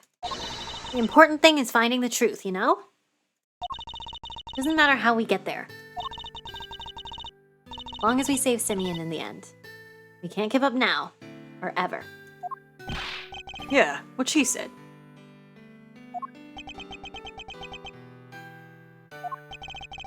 I'll second that. You won me around with that, Kay. I'm half tempted to offer you a job for real. Like I said, the defense never rests. Or rather, like your pop said. What do you think lies at the heart of those words, Miles? Any guesses? The heart of those words. Like this. As defense attorneys, our client's fate rests on our shoulders. We're the only ones they can turn to. Simeon's our client, and we're the only ones who can save him. But we can't rest. Not while he's counting on us. I'm not about to turn my back on your old man's legacy. Are you?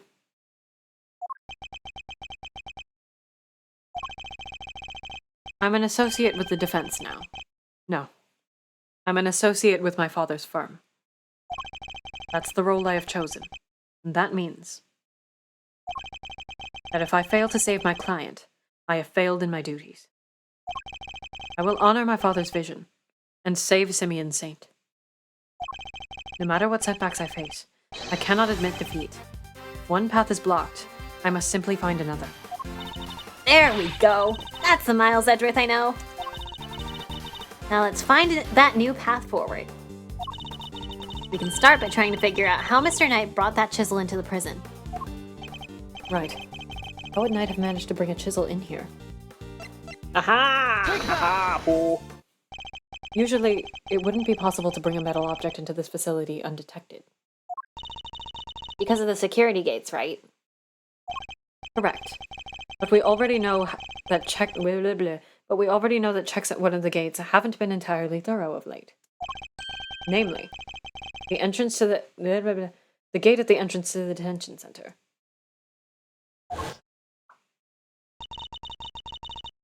The gate is only used to scan people. Any items they bring into the facility are only subjected to a cursory check. Are you telling me that the chess set wasn't put through the metal detector? It should have been. Alas, it seems the guards have grown a little lax in that regard of late. Knight took advantage of this little oversight and had Mr. Saint bring him the chisel, hidden inside his pocket chess set. That does answer one of our questions. And it suggests that the chisel was indeed Mr. Knight's and not Mr. Canis's.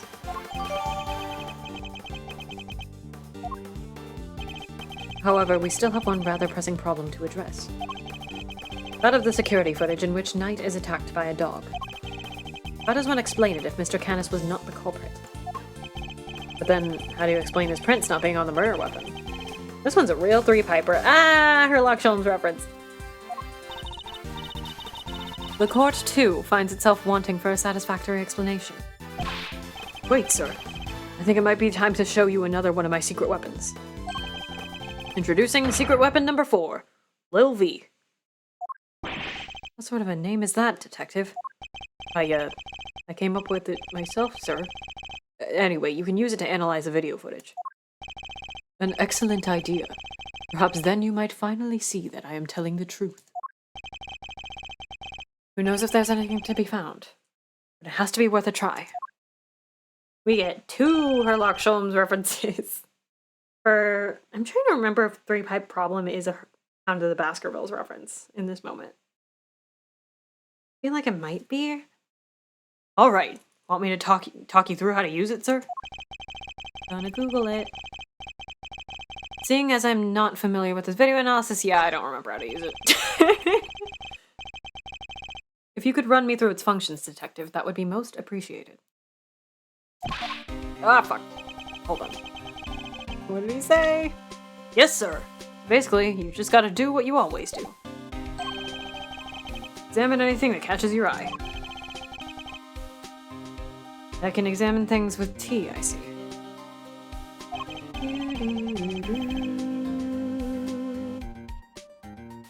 Oh no, Three Pipe Problem is from the Red-Headed Thief. Okay. Ah, fuck, I skipped a gumshoe line again. Go back. Next up, see those controls at the bottom of the screen? Panels on the left and right let you rewind or fast forward. You can use the middle one to pause. Get used to those and you're golden, sir. Seems I can also press F to... Nope, E to fast forward, a Q to rewind the footage. And space to pause. When the video is paused, you can go to the previous frame with Q or the next frame with E. Or just use the same control panels I showed you earlier. Lastly, I better explain how to zoom in. Line up the old cursor with the area you want to take a closer look at. And use the panel in the bottom right, and Lil V will do the rest. Got those 2 expanding arrows on it. Can't miss it, sir. It would appear I can zoom in by pressing R2. By the way, even when you're zoomed in, you can still examine stuff, like in regular view. Also, you can make use of previous and next frame to get a good look at what's really happening. Only thing you can't do when you're zoomed in is play the footage, so there's that. I see. And how do I zoom out again? Use the panel in the lower right again, sir. See how it's gone from expanding to collapsing arrows on there? That's because you're zoomed in. Yippee. That about sums it up. Now let's fire Lil V up for real. Remember, just examine anything that catches your eye and you'll do fine.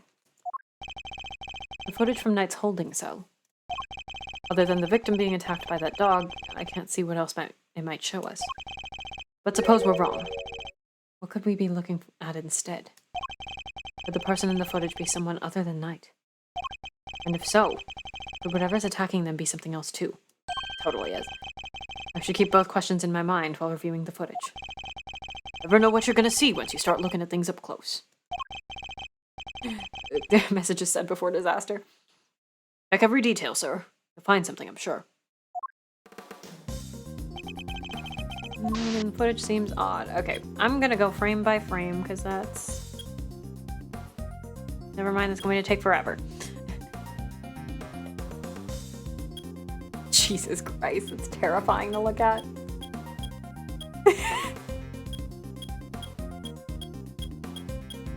Oh, I remembered what it is. Well, first of all, it's obviously not a fucking dog.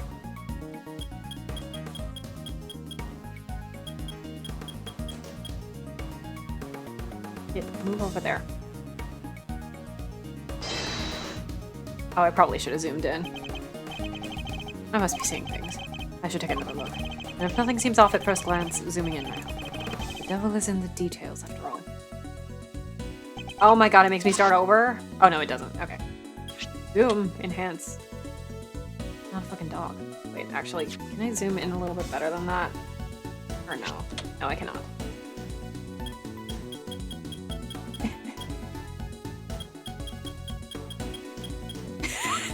Sorry, it's a little funny.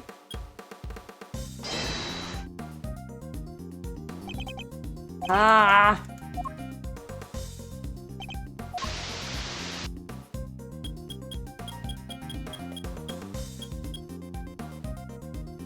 I don't remember which fucking frame we're supposed to do this on.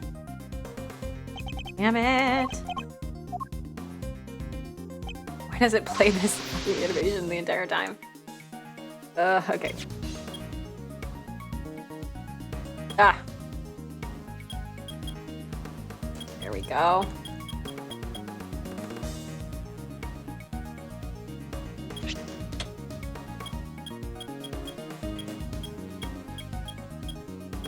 Yep, that's also not him. It's the guard. The figure is reflected in the mirror here, too. Is that a hat? Say, doesn't that look like the hats the guards wear, sir? Oh, jeez, is that what I think it is? Have there been any reports of one of the animals attacking a guard recently? Not that I've heard of. So this may not be a guard at all, but somebody dressed as one. Perhaps this might shed a little light on the matter of the hat.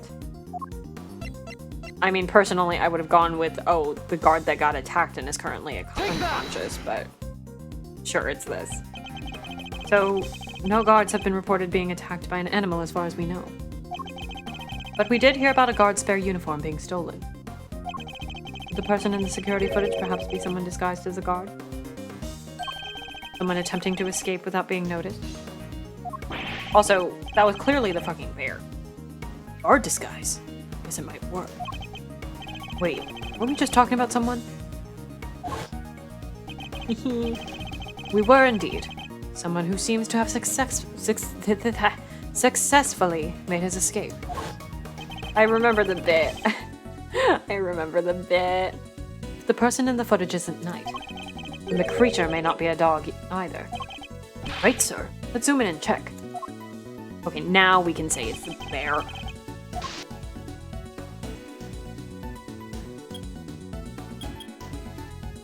I wish you could hold it down and let it go frame by frame.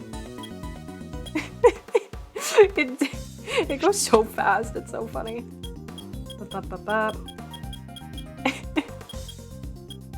It looks like a badger, which is really funny. Okay, let's see if I can just do it when it has a clear view of the butt.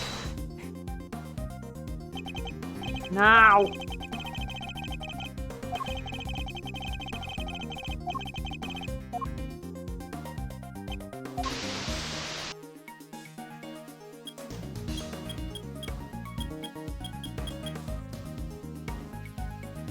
That work? No!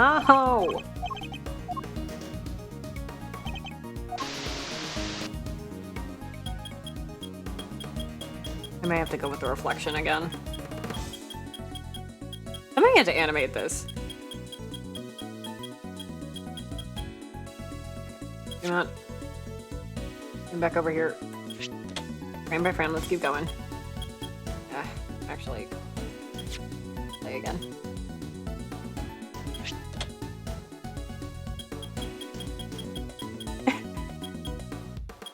God, what an animation.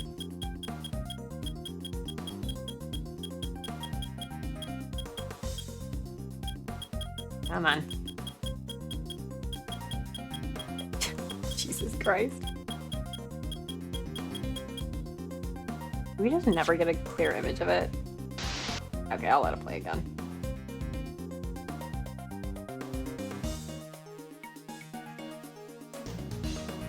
I think it has to be while it's over there, right? Okay, play again.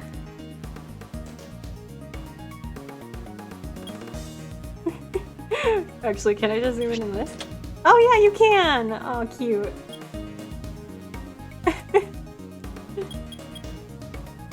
That's a bear. So, look. I suspect we may have made a critical error of judgment. What we're looking at here is no dog. This animal is a bear. It's not a dog, it's a bear. What? So the paw prints from the photo I took. Well, not canine, but ursine. Also, like, if you look at... By the way, that's the options. If you look at them... Like, that's not what dog paw prints are shaped like. Ah. They're not canine, but ursine. Bear? Does that mean... Yes, I think it could. After all, who else do we know with such a pet? We had assumed that it was Knight in the security footage. Well, it was his cell. It's hardly a crazy theory. Perhaps. But now that we know about the hole under the bed, it is no longer the only possibility. Whoever had access to the tunnel could very well be the one caught on camera. And who was that, Mr. Edgeworth? Would you care to tell the court who you believe this person to be? The person in the security footage is... Rocco. Take that! I believe I know who our guard in disguise is. It is none other than Rocco Carcerato, a prisoner who recently escaped from this facility. Confident it was him because he was assigned a polar bear cub as his companion. But the bear in that video is all black. Indeed, and we have evidence that explains why. The mud! The evidence that explains the polar bear's dark fur is... Is it that? Yeah, it says dark mud pack treatment. Recall, if you will, Mr. Frank saw its testimony. That's the rubber glove I dropped. Did you hear it explain why it's so dirty? Oh, of course, it's mud from one of the pet treatments I've been practicing. I was giving one of the animals a mud pack right when the incident happened. See, around what time would that have been? Let's see, the show had already started, so around 9 a.m. The thing is, the more mud I apply, the more of the zone I got, and the darker the animal's fur became. There's no trace quite like the transpond enters when one slaughters an animal with thick black fur. While the circus performance was underway, he was giving one of the animals a mud pack treatment. And that animal could have been... Indeed, our polar bear. Overruled. Mr. Edgeworth, your latest assertion simply introduces yet another contradiction. The footage from the security camera. I fully understand, Your Honor, and your doubts are entirely justified. Mr. Sawett mentioned applying the mud pack while the circus performance was underway, and this does indeed introduce a new contradiction concerning the security footage. It does? Yes, let's put it this way. When would you expect the footage to have been recorded, Kay? If it was taken right after he applied the mud pack treatment, it should have been around 9 a.m. In which case, something isn't right about the footage. Really? Ah! Hi! Hello? Hi Kate Stream. Hi Jupiter. Hi Max. And Veggies too. Also, hi Nick. Hi Nick, who was already here. Hello folks. Welcome to Investigations 2. I don't think I need to... I'm pretty confident that everybody in Kate's raid is going to know who I am already. So I won't do my spiel as usual, but welcome to Investigations 2. Yeah, you're just having disco time. Hello, Kate. And what's that? You guys came at quite a ridiculous time in this testimony. I can't possibly explain the thing we're talking about right now. There's a polar bear involved. Just replayed I just replayed the entirety of Turnabout Ablaze earlier today. My condolences. The latter half of that case is one of my least favorite moments in, like, gameplay. And also, it's one of the cases that I was, like, the most confused about while playing it. Okay, what contradiction does the security footage introduce relative to what it was recorded? All you need to know, it's all the polar bear's fault, guys. Wait, shit, what are we talking about? Oh, this is gonna be fun to watch for new viewers. Extraterritorial rights are too powerful to let this game end. Anyway. What the fuck are we talking about? I don't remember. Where the fuck is the history button? I don't remember what we're doing. Oh god, we don't have our history anymore. Rocky did nothing wrong! Kate, you're never going to believe this. Yeah, there's full motion video. Kate, you're never going to believe this. Rocky's name is Teddy. Yeah, that was always there. That was in the original version too. They had this Rise from the Ashes style. I remember it because I remember it being horrifying when it plays. Yeah, his name is Teddy now because the inmate is named Rocco Carcerato. Teddy did nothing wrong. Bro, I don't remember what they just prompted us for. I was so caught up in the euphoria of Katie 100 Catherine raid that I forgot there was a case to solve. What did they prompt for? Okay, rubber glove. Oh! This is the part of the... I looked it up on the guide. I hate this part. Take that! This is so stupid. Mr. Sawit said he administered the treatment at around 9 a.m. In which case, the security camera footage should also show a time of around 9. However, the timestamp says 6:42 a.m. On the day of the murder, the prisoners all went out to the yard to watch the circus. All except 3. Mr. Canis, who remained in his cell in maximum security. Mr. Sawit, who was administering a mud pack treatment in the workshop. And Rocco Carcerato, who had been awaiting that precise moment to put his escape plan into action. I believe he entrusted the bear to Mr. Sawit before entering the tunnel.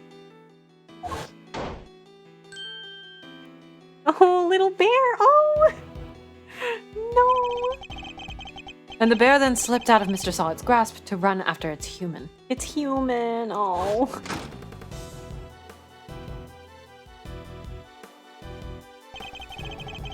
Mr. Sawit would then have left the workshop to pursue the bear, at which point he saw Mr. Canis's dog retrieving the murder weapon from Knight's body. That's my emotional support, polar bear. It all fits perfectly, except for the security footage, which should have been recorded around 9 a.m. Exit pursuing bear. However, the timestamp is 3 hours off. But why would the timestamp be wrong? Detective, I would like you to have the security camera examined. Right away, please. Also, guys, look at the gumshoe's gone, but the... Oh, no, it's gone. When the sprites are in front of this cell, the lighting affects them. They look warmer. I'm back, sir. I just talked to the guards and... Seems like the timecodes can slip on these cameras if they lose power. The lighting! Yeah! I don't know if they did that in the original or not, but, like, they did not need to do all that. What? They're pretty old, sir. The clock stops when the power's off. Which would mean the power was off for approximately 3 hours at some point. This case is oddly designed. This case is oddly designed because if I heard that the cameras were pretty old and also that the power was off for 3 hours, I would have thought that it happened on a different day. Also, when given the footage, I probably would have been like, why is the timestamp weird? That's not all, sir. You remember how Knight denied stealing the keys? No one believed him, considering, well, you know, it seemed kind of like the only suspect. Turns out, that wasn't all he said. He also said he was knocked out cold, just like the other guy. Which may not necessarily have been a lie. Wait, who are we talking about? Knight denied stealing the key because oh, okay, I see. Oh god, Liliana time again. Darlings, there you all are.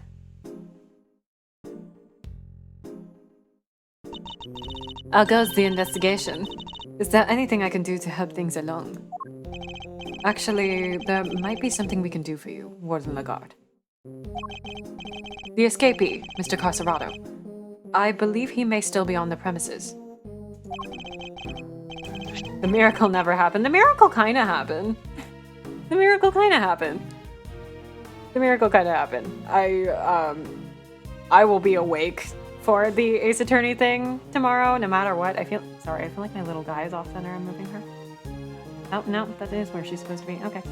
I'm hoping for original animation. Like, I'm very excited to see stuff all, like, cutscene style animated in the same art style. Please, for the love of God, the same art style. If Ryunosuke Naruhodo is animated, I will scream. Like, I don't think people understand. Like, I know a lot of people are like, oh, that sucks, we're just getting it. Oh my god, two raids. Hi, Trav. Thank you for the raid. Anyway, please, by Sabrina Carpenter. Really want, yeah, Kate was also here with a raid. Thank you, Trav. I please really want to see Ryunosuke animated. Raid 2, Electric Boogaloo. Okay, maybe I should do my spiel, because I didn't do it earlier. I didn't do it when I took my break. Hi, everybody who's raiding from 2 places. Who probably already know who I am, but I'm gonna do it anyway. I read that as I need him to hold my teeth, which is not what that says. Anyway, hi everybody. I've been playing Lawyer Game. Tomorrow I'm also playing a lawyer game of a magical variety. But today I'm playing this lawyer game. As a part of me playing lots of lawyer game, I am a member of the Capcom Creators stream team, which also means that you can buy this game. You can buy this game and also every other Ace Attorney game that is available on Steam through my Nexus store, and you get to support me in the process. Oh, and also Ghost Trick. Please play Ghost Trick. We already told you earlier, but you need to, now the Play Ghost Trick people are here. You need to play Ghost Trick.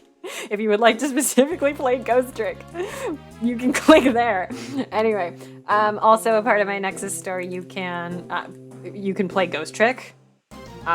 If you download it, it gets you this crazy virus called telling people to play Ghost Trick. See, everybody wants you to play Ghost Trick. Anyway, if you would like to request games, you can request other Capcom games or other non-Capcom games via my Discord server. It's pretty cool in there. All the people in here who are telling you to play Ghost Trick are also in my Discord server. You can join my Discord server and they can tell you to play Ghost Trick in my Ghost Trick channel in the Discord server.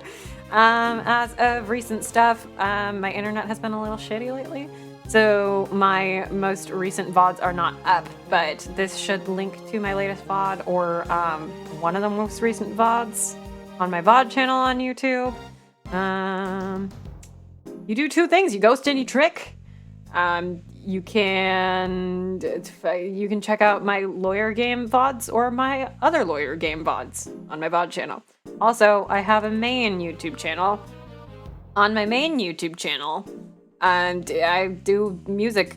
I do singing covers. I have a cover of Loneliness Loop, which is out now. Also, I don't have it linked. If somebody is really cool and also has it linked, Ren of Turnabout and Ace Attorney musical fame, who played Phoenix and also streams Great Ace Attorney on Kate's channel along with me and MJ, also just did a cover of Loneliness Loop with my English lyrics, and it's really good, and it's on his channel, and you should go look at it. I don't have a link for it right now, but I think it would be neat if you guys listen to it. It's really good. It's really good.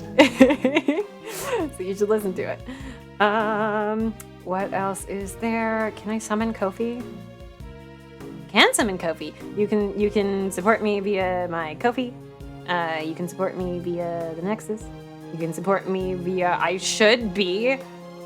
we are on track, I think, especially with the 2 raids. You got Ren's link? Okay, wait, please send Ren's link. I need to see if Automod will, like, kill you for it, but I should be able to allow it. If it doesn't work, I'll copy and paste it from yours. Yeah, okay, everybody should try everybody should check out Ren's cover of Loneliness Loop, because it's very good. And also mine is full of spoilers in the video and his is not.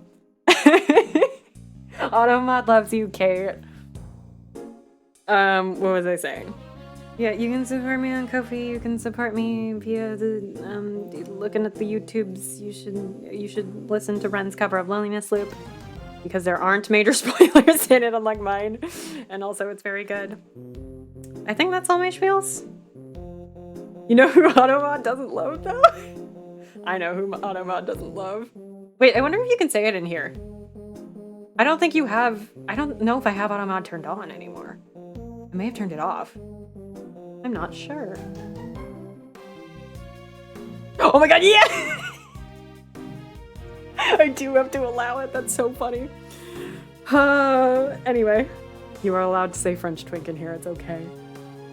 Anyway, speaking of speaking of French twinks, on it's censored. That's so funny.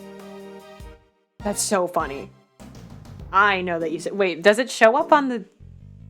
It shows up on the stream, like in the chat on the stream at least. Anyway, today I'm playing Lawyer Game. Tomorrow I'm playing Lawyer Game. I'm on track to, I'm pretty sure, become a Twitch affiliate like tomorrow, if enough people show up to other Lawyer Game. Especially with the double raid, because the two things that I am missing is number of days streamed in a month, and my viewer average dropped a little bit, but this raid should this double raid should genuinely fix that. So tomorrow I might be a Twitch affiliate. Funky. Tomorrow I will be playing Tyrion Cuthbert, Attorney of the Arcane. It's pretty late in the game, but it's fun. You should play it. On Sunday, I think I might actually not be available, so maybe we're not playing the Great Ace Attorney. But usually on Sundays, I play the Great Ace Attorney on Kate's stream, and Kate is in chat. So you can click on Kate's channel and check out our Great Ace Attorney stream. And then on Thursday, I also stream the Great Ace Attorney on Max's channel, Tuxedo Max, along with Max and Senna. Yeah, on Kate's stream, we are playing Twisted Karma and His Last Vow. And on Max's stream, we're starting the resolve of Ryunosuke Naruhodo. Crazy. Hey, also, if you want to play the Great Ace Attorney, you should play the Great Ace Attorney. Okay, we should play this other game that involves. We got a Herlock Sholmes reference today. Yeah, Max, different Max and Jack. You should also check out Kate's AA5 stream with Max, the Max that's currently in this chat, and Jack. Did you guys get through? You guys did Whale Case today, right? Oh, I should keep reading the game. We got another Herlock Sholmes reference today, guys. He is disguised as a guard. Here's the proof, should you need it. You started Whale Case. Fuck yeah. I own every game in the Nexus except Devil May Cry. Well, you can also own Devil May Cry. We're reasonably certain that the person captured on this tape is our man. And if I am correct, he might even be right here in this room with us now. What? They're spinning. Hey, Mr. Carcerado would have been wearing a bracelet, right? Yes, a bracelet that could easily be hidden under the sleeves of his stolen uniform. Furthermore, if you have been meaning to get into Devil May Cry, I have the, what is it, the HD trilogy up on my thing. I can also put other Devil May Cry games up there. A friend of mine just asked to put that trilogy up there, and I don't know if it's the best entry point or not for Devil May Cry. I know Devil May Cry installments get a little odd. Like in their naming scheme and whatnot. Not like Kingdom Hearts odd, but like odd. So I'm pretty sure most Devil May Cry games, though, I can put up there if you ask for them. the doors of this prison proper don't have those sensors that detect the bracelets installed. So if he had avoided doors with sensors, he could simply wait for an opportunity to finally make his escape. Featuring Dante from the Devil May Cry series. Well, yes, I suppose he could. You just have to avoid the workshops and the cells and... Oh my. He's one of you, isn't he? And he's here now. Oh. Look, it's Teddy. He's so little. Oh. Hey, pause off. Get your mitts off of me, you big palooka. Thank you, Teddy. Very kind of you to confirm our suspicions. Oh, you can see the lighting now. See, they look a little warmer out here. Teddy, you are wonderful. I don't remember what voice I gave Carcerado. I can't do Sylvester Stallone, so just pretend that I'm doing that. Dang it, kid, if it wasn't for you, I... What a thing it is to be loved, huh, Mr. Sorry, Miles Edgeworth said the word love and immediately died on the spot, I guess. Let me do that again. What a thing it is to be loved, huh, Mr. Carcerado? I'm almost envious. What a line to say, Edgeworth. Jesus. What a thing to say out loud. And be Miles Edgeworth while saying it. Gods, apprehend this man. A moment, if you will. I have some questions for our would-be escapee. If a certain someone asked a certain lawyer out like 2 weeks ago, maybe you wouldn't be saying that. If we are to learn the truth, I will need to speak with him. With your permission, of course. I can hardly say no now, can I? Oh, come on then. Hit me with your best shot. Mr. Carcerado's escape route led directly into Knight's cell. Yeah, Edgeworth, hello? So it's highly possible he has something to offer. Tell me what you were doing on the day Mr. Knight's body was discovered. What a cut-in. Oh, Teddy. Stop moving around. I want to see him. So it was you guys, huh? You're the ones who found my secret getaway tunnel. You know how long it took me to dig that friggin' thing?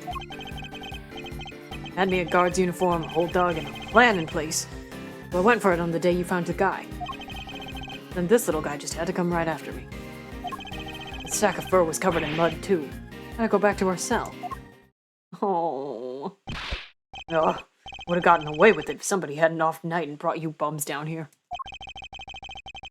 You claim to have dug that tunnel just now. How exactly did you do it? Ow. Used everything I could get my hands on, see? Hammers, spoons, you name it. Spent every dime I had on this cockamamie fixer. What do I got to show for it now, huh? Do not be disheartened, friend. Tomorrow is another day. Helmet. Wait, can you do the ear thing again, Helmet? No, okay. There's an outside chance Mr. Carcerado and Knight met face to face just before Knight's death. I should see what other details I can extract from him. Teddy. You were so good, Teddy. Okay. You know how long it took me to dig that freaking tunnel? Whole dog kind in place. I went for it on the day you found the guy. This little guy just had to come right after me. It's covered in mud. Had to go back. Go back. No, not that far back. Let's press this. Hold it! The uniform. Was that from the fixer, too? Uh-huh, sure was. Heard he was something on one... Heard he had something on one of the guards. Had the guy swipe it from a pal's locker. And you were wearing it when you were crawling through the tunnel? Nope, would have got dirt on it. Had to hold on to it till I got to the holding cell. Once I was out of there and all dressed up, opening the cell door should have been a piece of cake. Here we go, I thinks. Freedom beckons. And then the furball here jumps up at me. Which would be the moment captured on camera. I see. I'd be grateful if you could add that to your testimony. As I was out the tunnel and out All dressed up, opening the cell door should have been a piece of cake. What? What do I even have? Oh, did I read this? God, he was only 24. Yeah, look at that. Okay, I'm just gonna press it again. I don't know. Hold it! Opening the cell door should have been a piece of cake, you say? Sure. Anything seems easy after dragging yourself through a hole in the ground. And you are familiar with the layout of the detention center, even though you live in the prison. Why wouldn't I be? Ain't like I've never been there before. If he's familiar with the detention center, then he'd surely be aware. But unlike the doors in the main prison, the holding cell doors are locked with actual keys. And I'm sure Mr. Carcerado would have needed that particular piece of evidence to make his escape. Did we just present it there? Is that it? Objection! Yeah, I guess, okay. You claim that leaving the holding cell would have been a piece of cake, as you put it. Yeah, got a problem with that? Because we can make it a problem if you catch my drift. Even once you had reached Knight's cell, you still had another door to contend with. How exactly did you plan on opening it? Mr. Carcerado, I posit that leaving the cell would have been a piece of cake only because you had the key. I don't... Oh god, no stinking key. I didn't need one. It was a piece of cake because the door was open. I walked right out. Objection! Yes, I suppose Knight's cell was vacant by that point. There would have been no reason to lock it. And it was indeed unlocked when I went to examine it for myself. So perhaps when you finally succeeded today, it truly was unlocked because it was after the murder. But you had attempted to escape previously. Yeah. The security footage shows when you tried and failed because Teddy caught you. It was during the circus performance, before the body was discovered. The holding cell was still locked at the time, because no one knew that Knight had been killed yet. Therefore, you must have had the key to his cell on you. Without it, your escape would not have been possible. Are you saying that he really have? I believe he could, yes. The theft of the keys was, in fact, perpetrated by none other than Mr. Carcerado. He is the one who attacked the guard. But not just the guard. Knight, too. All to gain possession of the guard's keys. Wasn't me, you lousy bum. I didn't even know this Knight guy. Objection! After you stole the keys, you went back to your cell to avoid suspicion. And then you waited for the perfect moment to escape. A moment when the prison would be almost deserted. That's right. The moment of the show. Just before discovery of the body. Unluckily for you, a particular attempt was thwarted by your furry friend. Says who, huh? You got proof, genius? This ain't your win yet. Nuh-uh. Knight knocked the guard out for the count, and everybody knows it. Objection! Don't play games with me. Knight was as much a victim as the guard in this case. As a matter of fact, I have proof that Knight had been attacked in his cell. Do we use his dead body, or do we use his autopsy report? Oops, that's profiles. Where's the... I'm just gonna... Can I not? Is it on here too, or no? Nope, but they should have it on his autopsy report. Okay. Take that! That proves it. Indeed it does. Yes, I think I see it. Very victim-y. Very victim-y indeed. Overruled! What? Mr. Edgeworth, this piece of evidence is utterly meaningless. Really? Yeah. That's what I meant to say. What? Only she weren't here. Is it not the blow to the head? Something that suggests what must have really happened between the two of them. I guess you had nothing after all, huh? Is it not that? Proof that he'd been attacked in his... Oh, the blood. Okay. It's the in his cell part. Take that!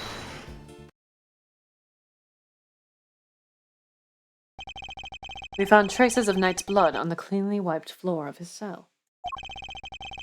What could possibly explain such a thing other than him having been attacked? And it was you who attacked him. You ambushed the both of them and stole the keys. Ha! Why, I oughta. What's with you, huh? That newspaper wiped that blood up good. Ain't no way you should have found it. Okay, but why did you think you had to wipe it up anyway? They checked Knight in the guard's hands, they would have seen those two never came to blows. But that blood'd give up the whole game. Ain't no way they didn't. Fuck. Ain't no way they don't figure out there was a third man in the ring. Plus, once they started sniffing around on the floor, they'd have found the tunnel in a heartbeat. So you wiped up the blood to buy yourself a little more time, so you could wait for a better opportunity. Sadly, the opportunity you sought wasn't good enough to get you clear of the prison, it seems. Now hand over the keys. I feel like the hole in the floor is also something that should be seen the first time that you... the first time that you investigate. Teddy! Hi, Teddy.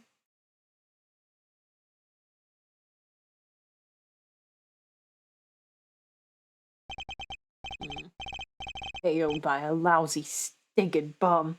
He's ours now. Fine, you want the keys? Here, hope you choke on them. Oh, that's good. Nice. I like that. Overruled. Wait a moment. If Mr. Carcerado here had the keys. Indeed, Your Honor. Your theory relies on Knight having used the keys he allegedly stole to escape his cell. That was the only way he would have been able to enter Mr. Saint's cage and be moved to the workshop. Verity, hi. Unfortunately for you, we now know that the theory cannot possibly be true. That's a scream. Guess this changes things up a bit, yeah? Now the only person who could have moved Knight's body is the one person who knew about that tunnel. No! You gotta be freaking... Mr. Carcerado, you're under arrest. Come quietly now, pal. Oh, wait, you got the wrong guy. I didn't do nothing. Alright, fine, I knocked those two chumps out. And I stole the keys. After that, I went right back to my cell and waited for my moment. Next time I went to Knight's cell, there was nobody around. And I mean nobody. Plus his body was found in the workshop. You think I just magicked my way in there or something? I couldn't even have gotten out of my cell. Indeed, you only had the key to Knight's cell. You couldn't have left your own cell back in the prison.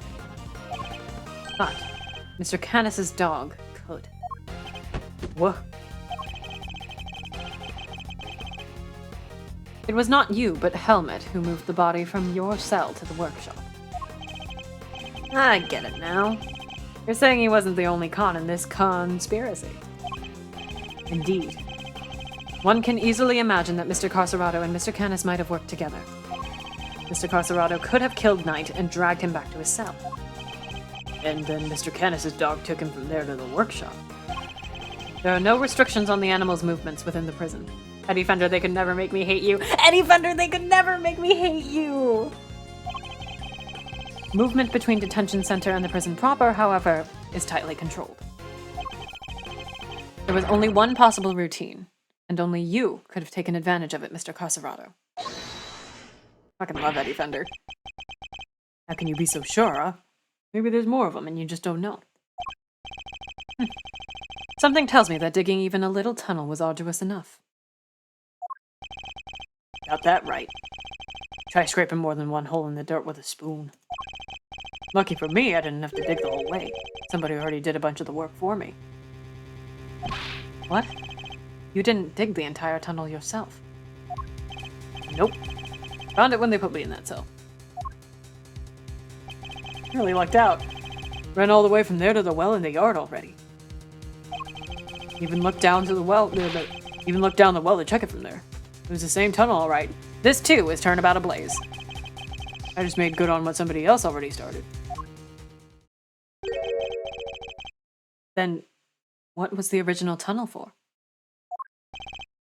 Who knows? You're the one with all the answers, pal. Maybe somebody else tried to break out. Ooh, or maybe the animals dug it. Like to get water from the well or something. I've heard of more plausible scenarios than that in B-grade movies, Kay. Well, it's dry, kid. Ain't no water to be had down there. Oh, come to think of it. Smell. Yeah, always smelled kind of nice down there.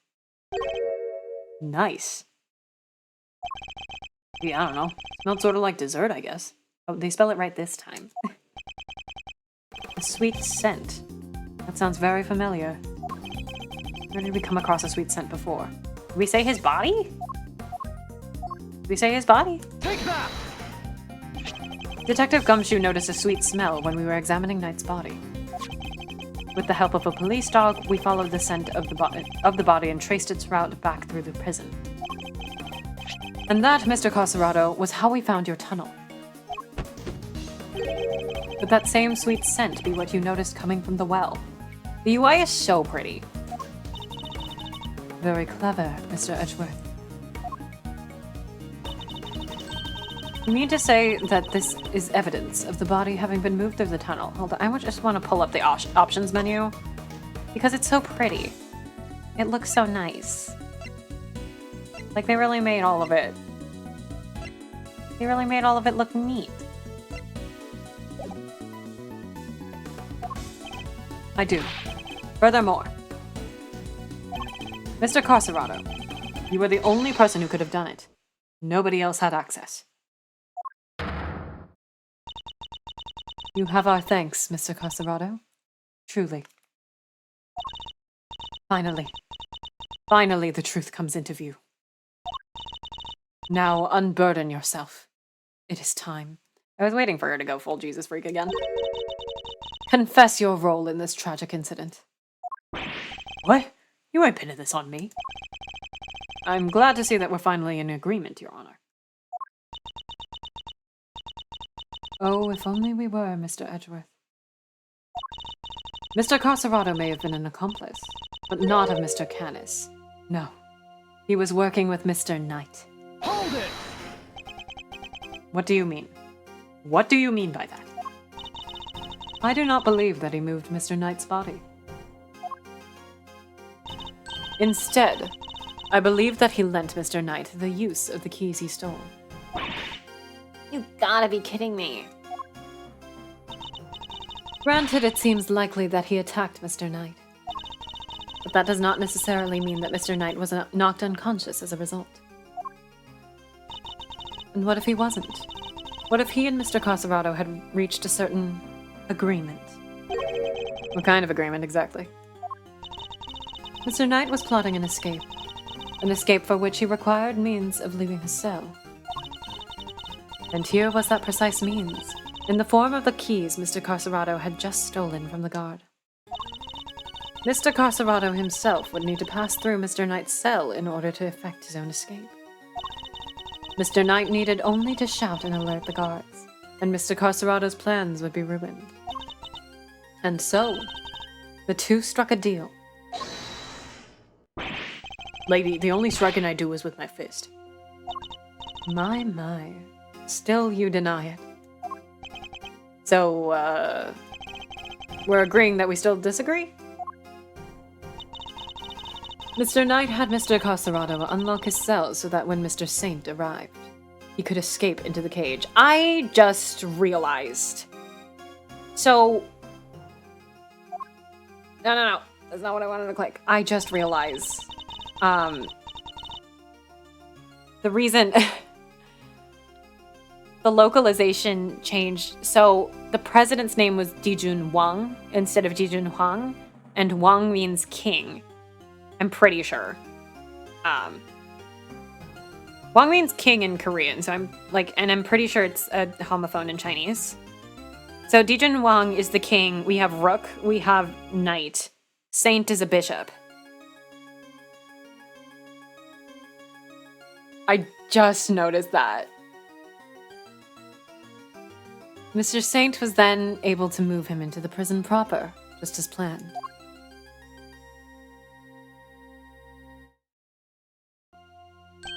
Aha! And then he took Mr. Knight into the workshop and did the dirty deed. Objection! Were neither of you listening? The scent on Knight's body proves that it was taken through the tunnel. It was moved to his cell to the... Perhaps if you would let me finish, Mr. Edgeworth. I am not denying that Mr. Knight's... Not the Freudian slip to right. God, I wish, but he's not here. I am not denying that Mr. Knight's body was moved through the tunnel. Then what are you driving at? Is this a trick question? As you say, Mr. Edgeworth, the sweet scent shows the route the body took. However, it did not enter the tunnel from Mr. Knight's cell. Huh? Then how did it get down there? There's another possibility, one you seem to have overlooked. The well in the yard. Could a body not have entered the tunnel from there? The well in the yard? Oh yeah, that thing. Mr. Saint did not take the cage to the workshop. He took it outside. There he killed Mr. Knight. And they threw his body down the well.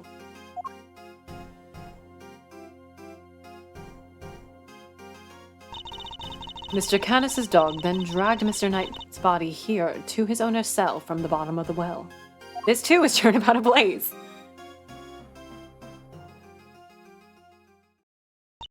On that note, I would ask you to recall something. What was happening in the yard at the approximate time of the body's discovery? The circus show, right? Regina and Simeon were performing for everyone.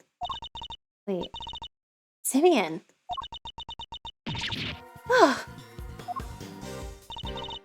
Ah, indeed. And so you see how it must have been him who disposed of the body. Judge Cavell is a truly formidable opponent. She so effortlessly adjusted her theory to fit the facts. I propose that Mr. Knight was taken to the yard, not the workshop. And as we have established, Mr. Saint was off stage for 15 minutes. Ample time to throw the body down the well. I'm sure you will agree. Objection! Your deduction is impressive, Your Honor. However, even supposing that Mr. Knight's body was indeed thrown down the well, you cannot conclusively say that it was during the show. It could have happened at a different time. Overruled! My sympathies, Mr. Edgeworth. But it simply could not have. What? Mr. Carcerado was using the tunnel at around the time the show began. Mr. Carcerado, did you happen to trip over a corpse while you were down there? No. It was clean. Ugh. If the body had been at the bottom of the well before the show began, Mr. Carcerado would have seen it. However, he saw no such thing.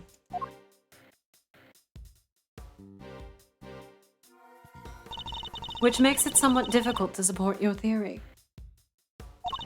Furthermore, Mr. Knight's body was discovered in the workshop after the show. In summary, the body must have been thrown down the well and moved to the workshop. At some point during the show. Tell me, who else could have done that but Mr. Saint? Oh. What do we do, Mr. Edgeworth? The body did indeed enter the tunnel from the well. Things don't look good for Mr. Saint. Still. Your Honor, your theory is still just that. A theory. A game theory. And I posit that you lack the evidence to back it up. I concede that, for the moment, I do not. May I suggest that we investigate the yard again? Very well. May the goddess of justice go with you. Now then, to the yard. Perhaps we can finally put this case to rest. Wee woo. What's that sound? Yikes, is there a fire? Somebody else escape? Did we maybe skip town too? Who's hold it? Hold it. Darlings, please. There is nothing to be alarmed about. By which I mean, that's not an alarm. It's the dinner bell. Although I suppose it is rather alarming if you aren't used to it. Certainly scared the heck out of me. I am so sorry, sweet pea. I hope you can forgive us. Alright, Tutu. Back to your posts. Chop chop.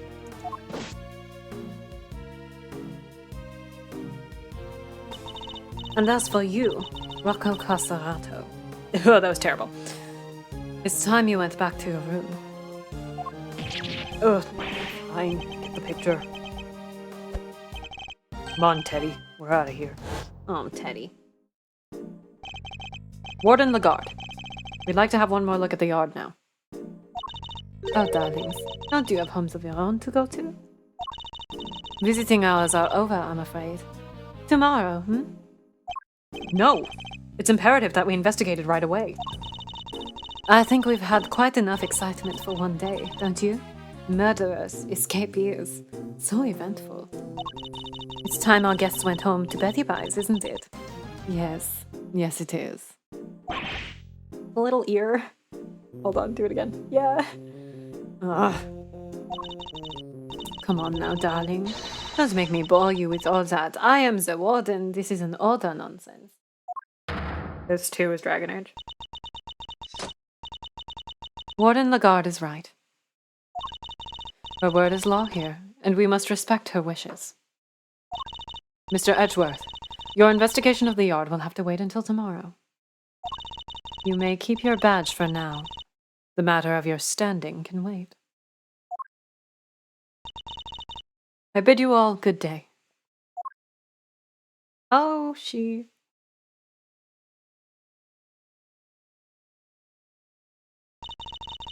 What are you waiting for, kittykins? Off you go. Fine. At least there is a tomorrow for me.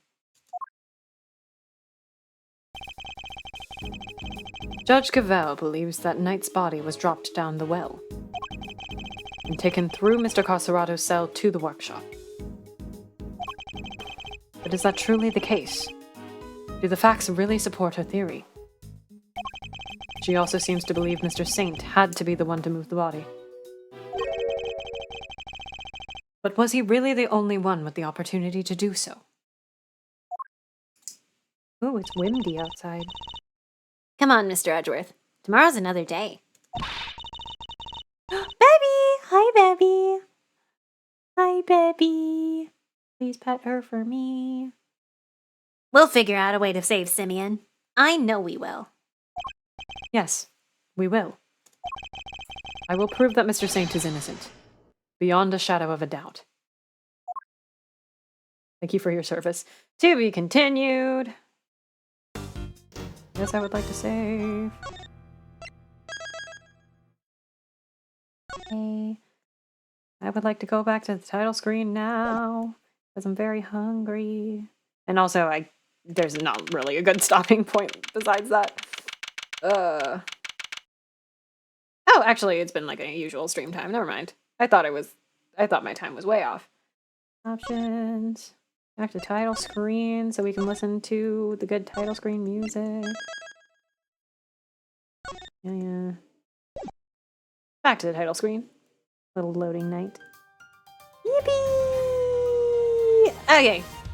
Let me do my spiel again. Okay, Nightbot already beat me to my Discord server. If you're not already a part of my Discord server, you should go join that. We talk about things like Lawyer Game, and also Lawyer Game, and also sometimes Yakuza, and sometimes Persona. Somnium Files has seen a resurgence,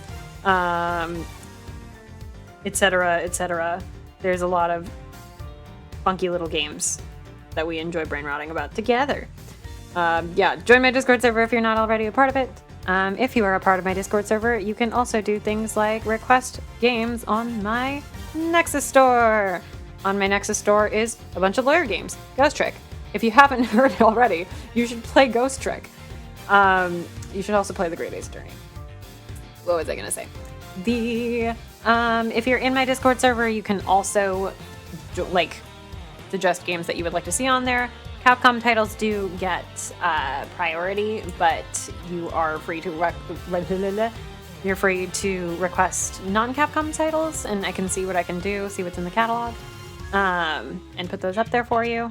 But you can only do that in my Discord server. What else is there? If you would like to see me play more Lawyer Game, I have a VOD channel. I don't know if that is actually the latest VOD that's linked. I sure hope it is. But anyway, I have a VOD channel. You can check out my VOD channel. There should be 2 new ones going up, like today or tomorrow. Probably tomorrow in the middle of the day instead of today really late at night. My internet has been kicking my ass, but hopefully those will upload without problem. I have a This Game VOD, and I also have a Tomorrow's Game VOD. So I also have a Tyrion Cuthbert VOD going up tomorrow, and tomorrow at 7 CST, as usual, I will be playing... Okay, I will be playing Tyrion Cuthbert again. We're pretty deep in the story. Things are happening. So yeah, if you like Lawyer Game, you should watch me play other Lawyer Game. As I mentioned, I also stream on other people's channels. I stream The Great Ace Attorney twice a week with other people. Katie100 Catherine, aka Kate, is currently in the chat. And so you can check out their channel. Where usually on Sundays I will stream The Great Ace Attorney. We're currently playing Twisted Karma and His Last Bow. And then on Thursdays, on Thursdays quite often I will stream The Great Ace Attorney on my friend Tuxedo Max's channel. We are about to start the Resolve of Ryunosuke Naruhodo. Oh, wild things happening. I love that Nightbot is now catching up to my thing. Things are on track for me to become a Twitch affiliate tomorrow or after tomorrow, which is really fucking neat. So hopefully there will be more ways to support me in the future, including just watching my streams. But in the meantime, Nexus is a good way to support me. Also, my Ko-fi is a solid way to support me. God damn it, Nightbot.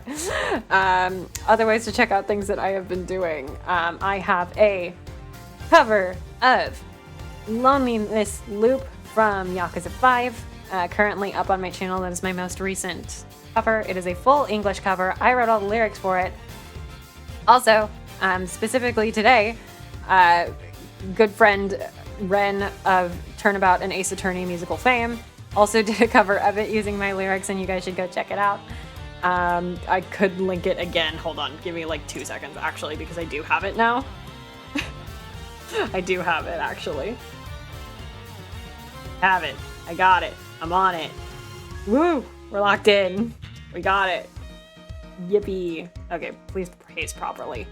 No, it doesn't want to paste properly. Okay. Take my word for it. In the meantime. Anyway, Ren also did a cover of it, and it's really good, and you should check it out. Thank you, Kate. I love you, Kate. I owe you my life, Kate. Anyway. I think that's... Oh, right. Currently submissions are open for the Ace Attorney cosplay collage. It is on all of my social media. You can see updates of it on my Discord server. The entire premise is, have you cosplayed Ace Attorney before? Great! Send in an image and we will put it into one giant collage. We're currently at, I checked it at the beginning of stream, 47 submissions.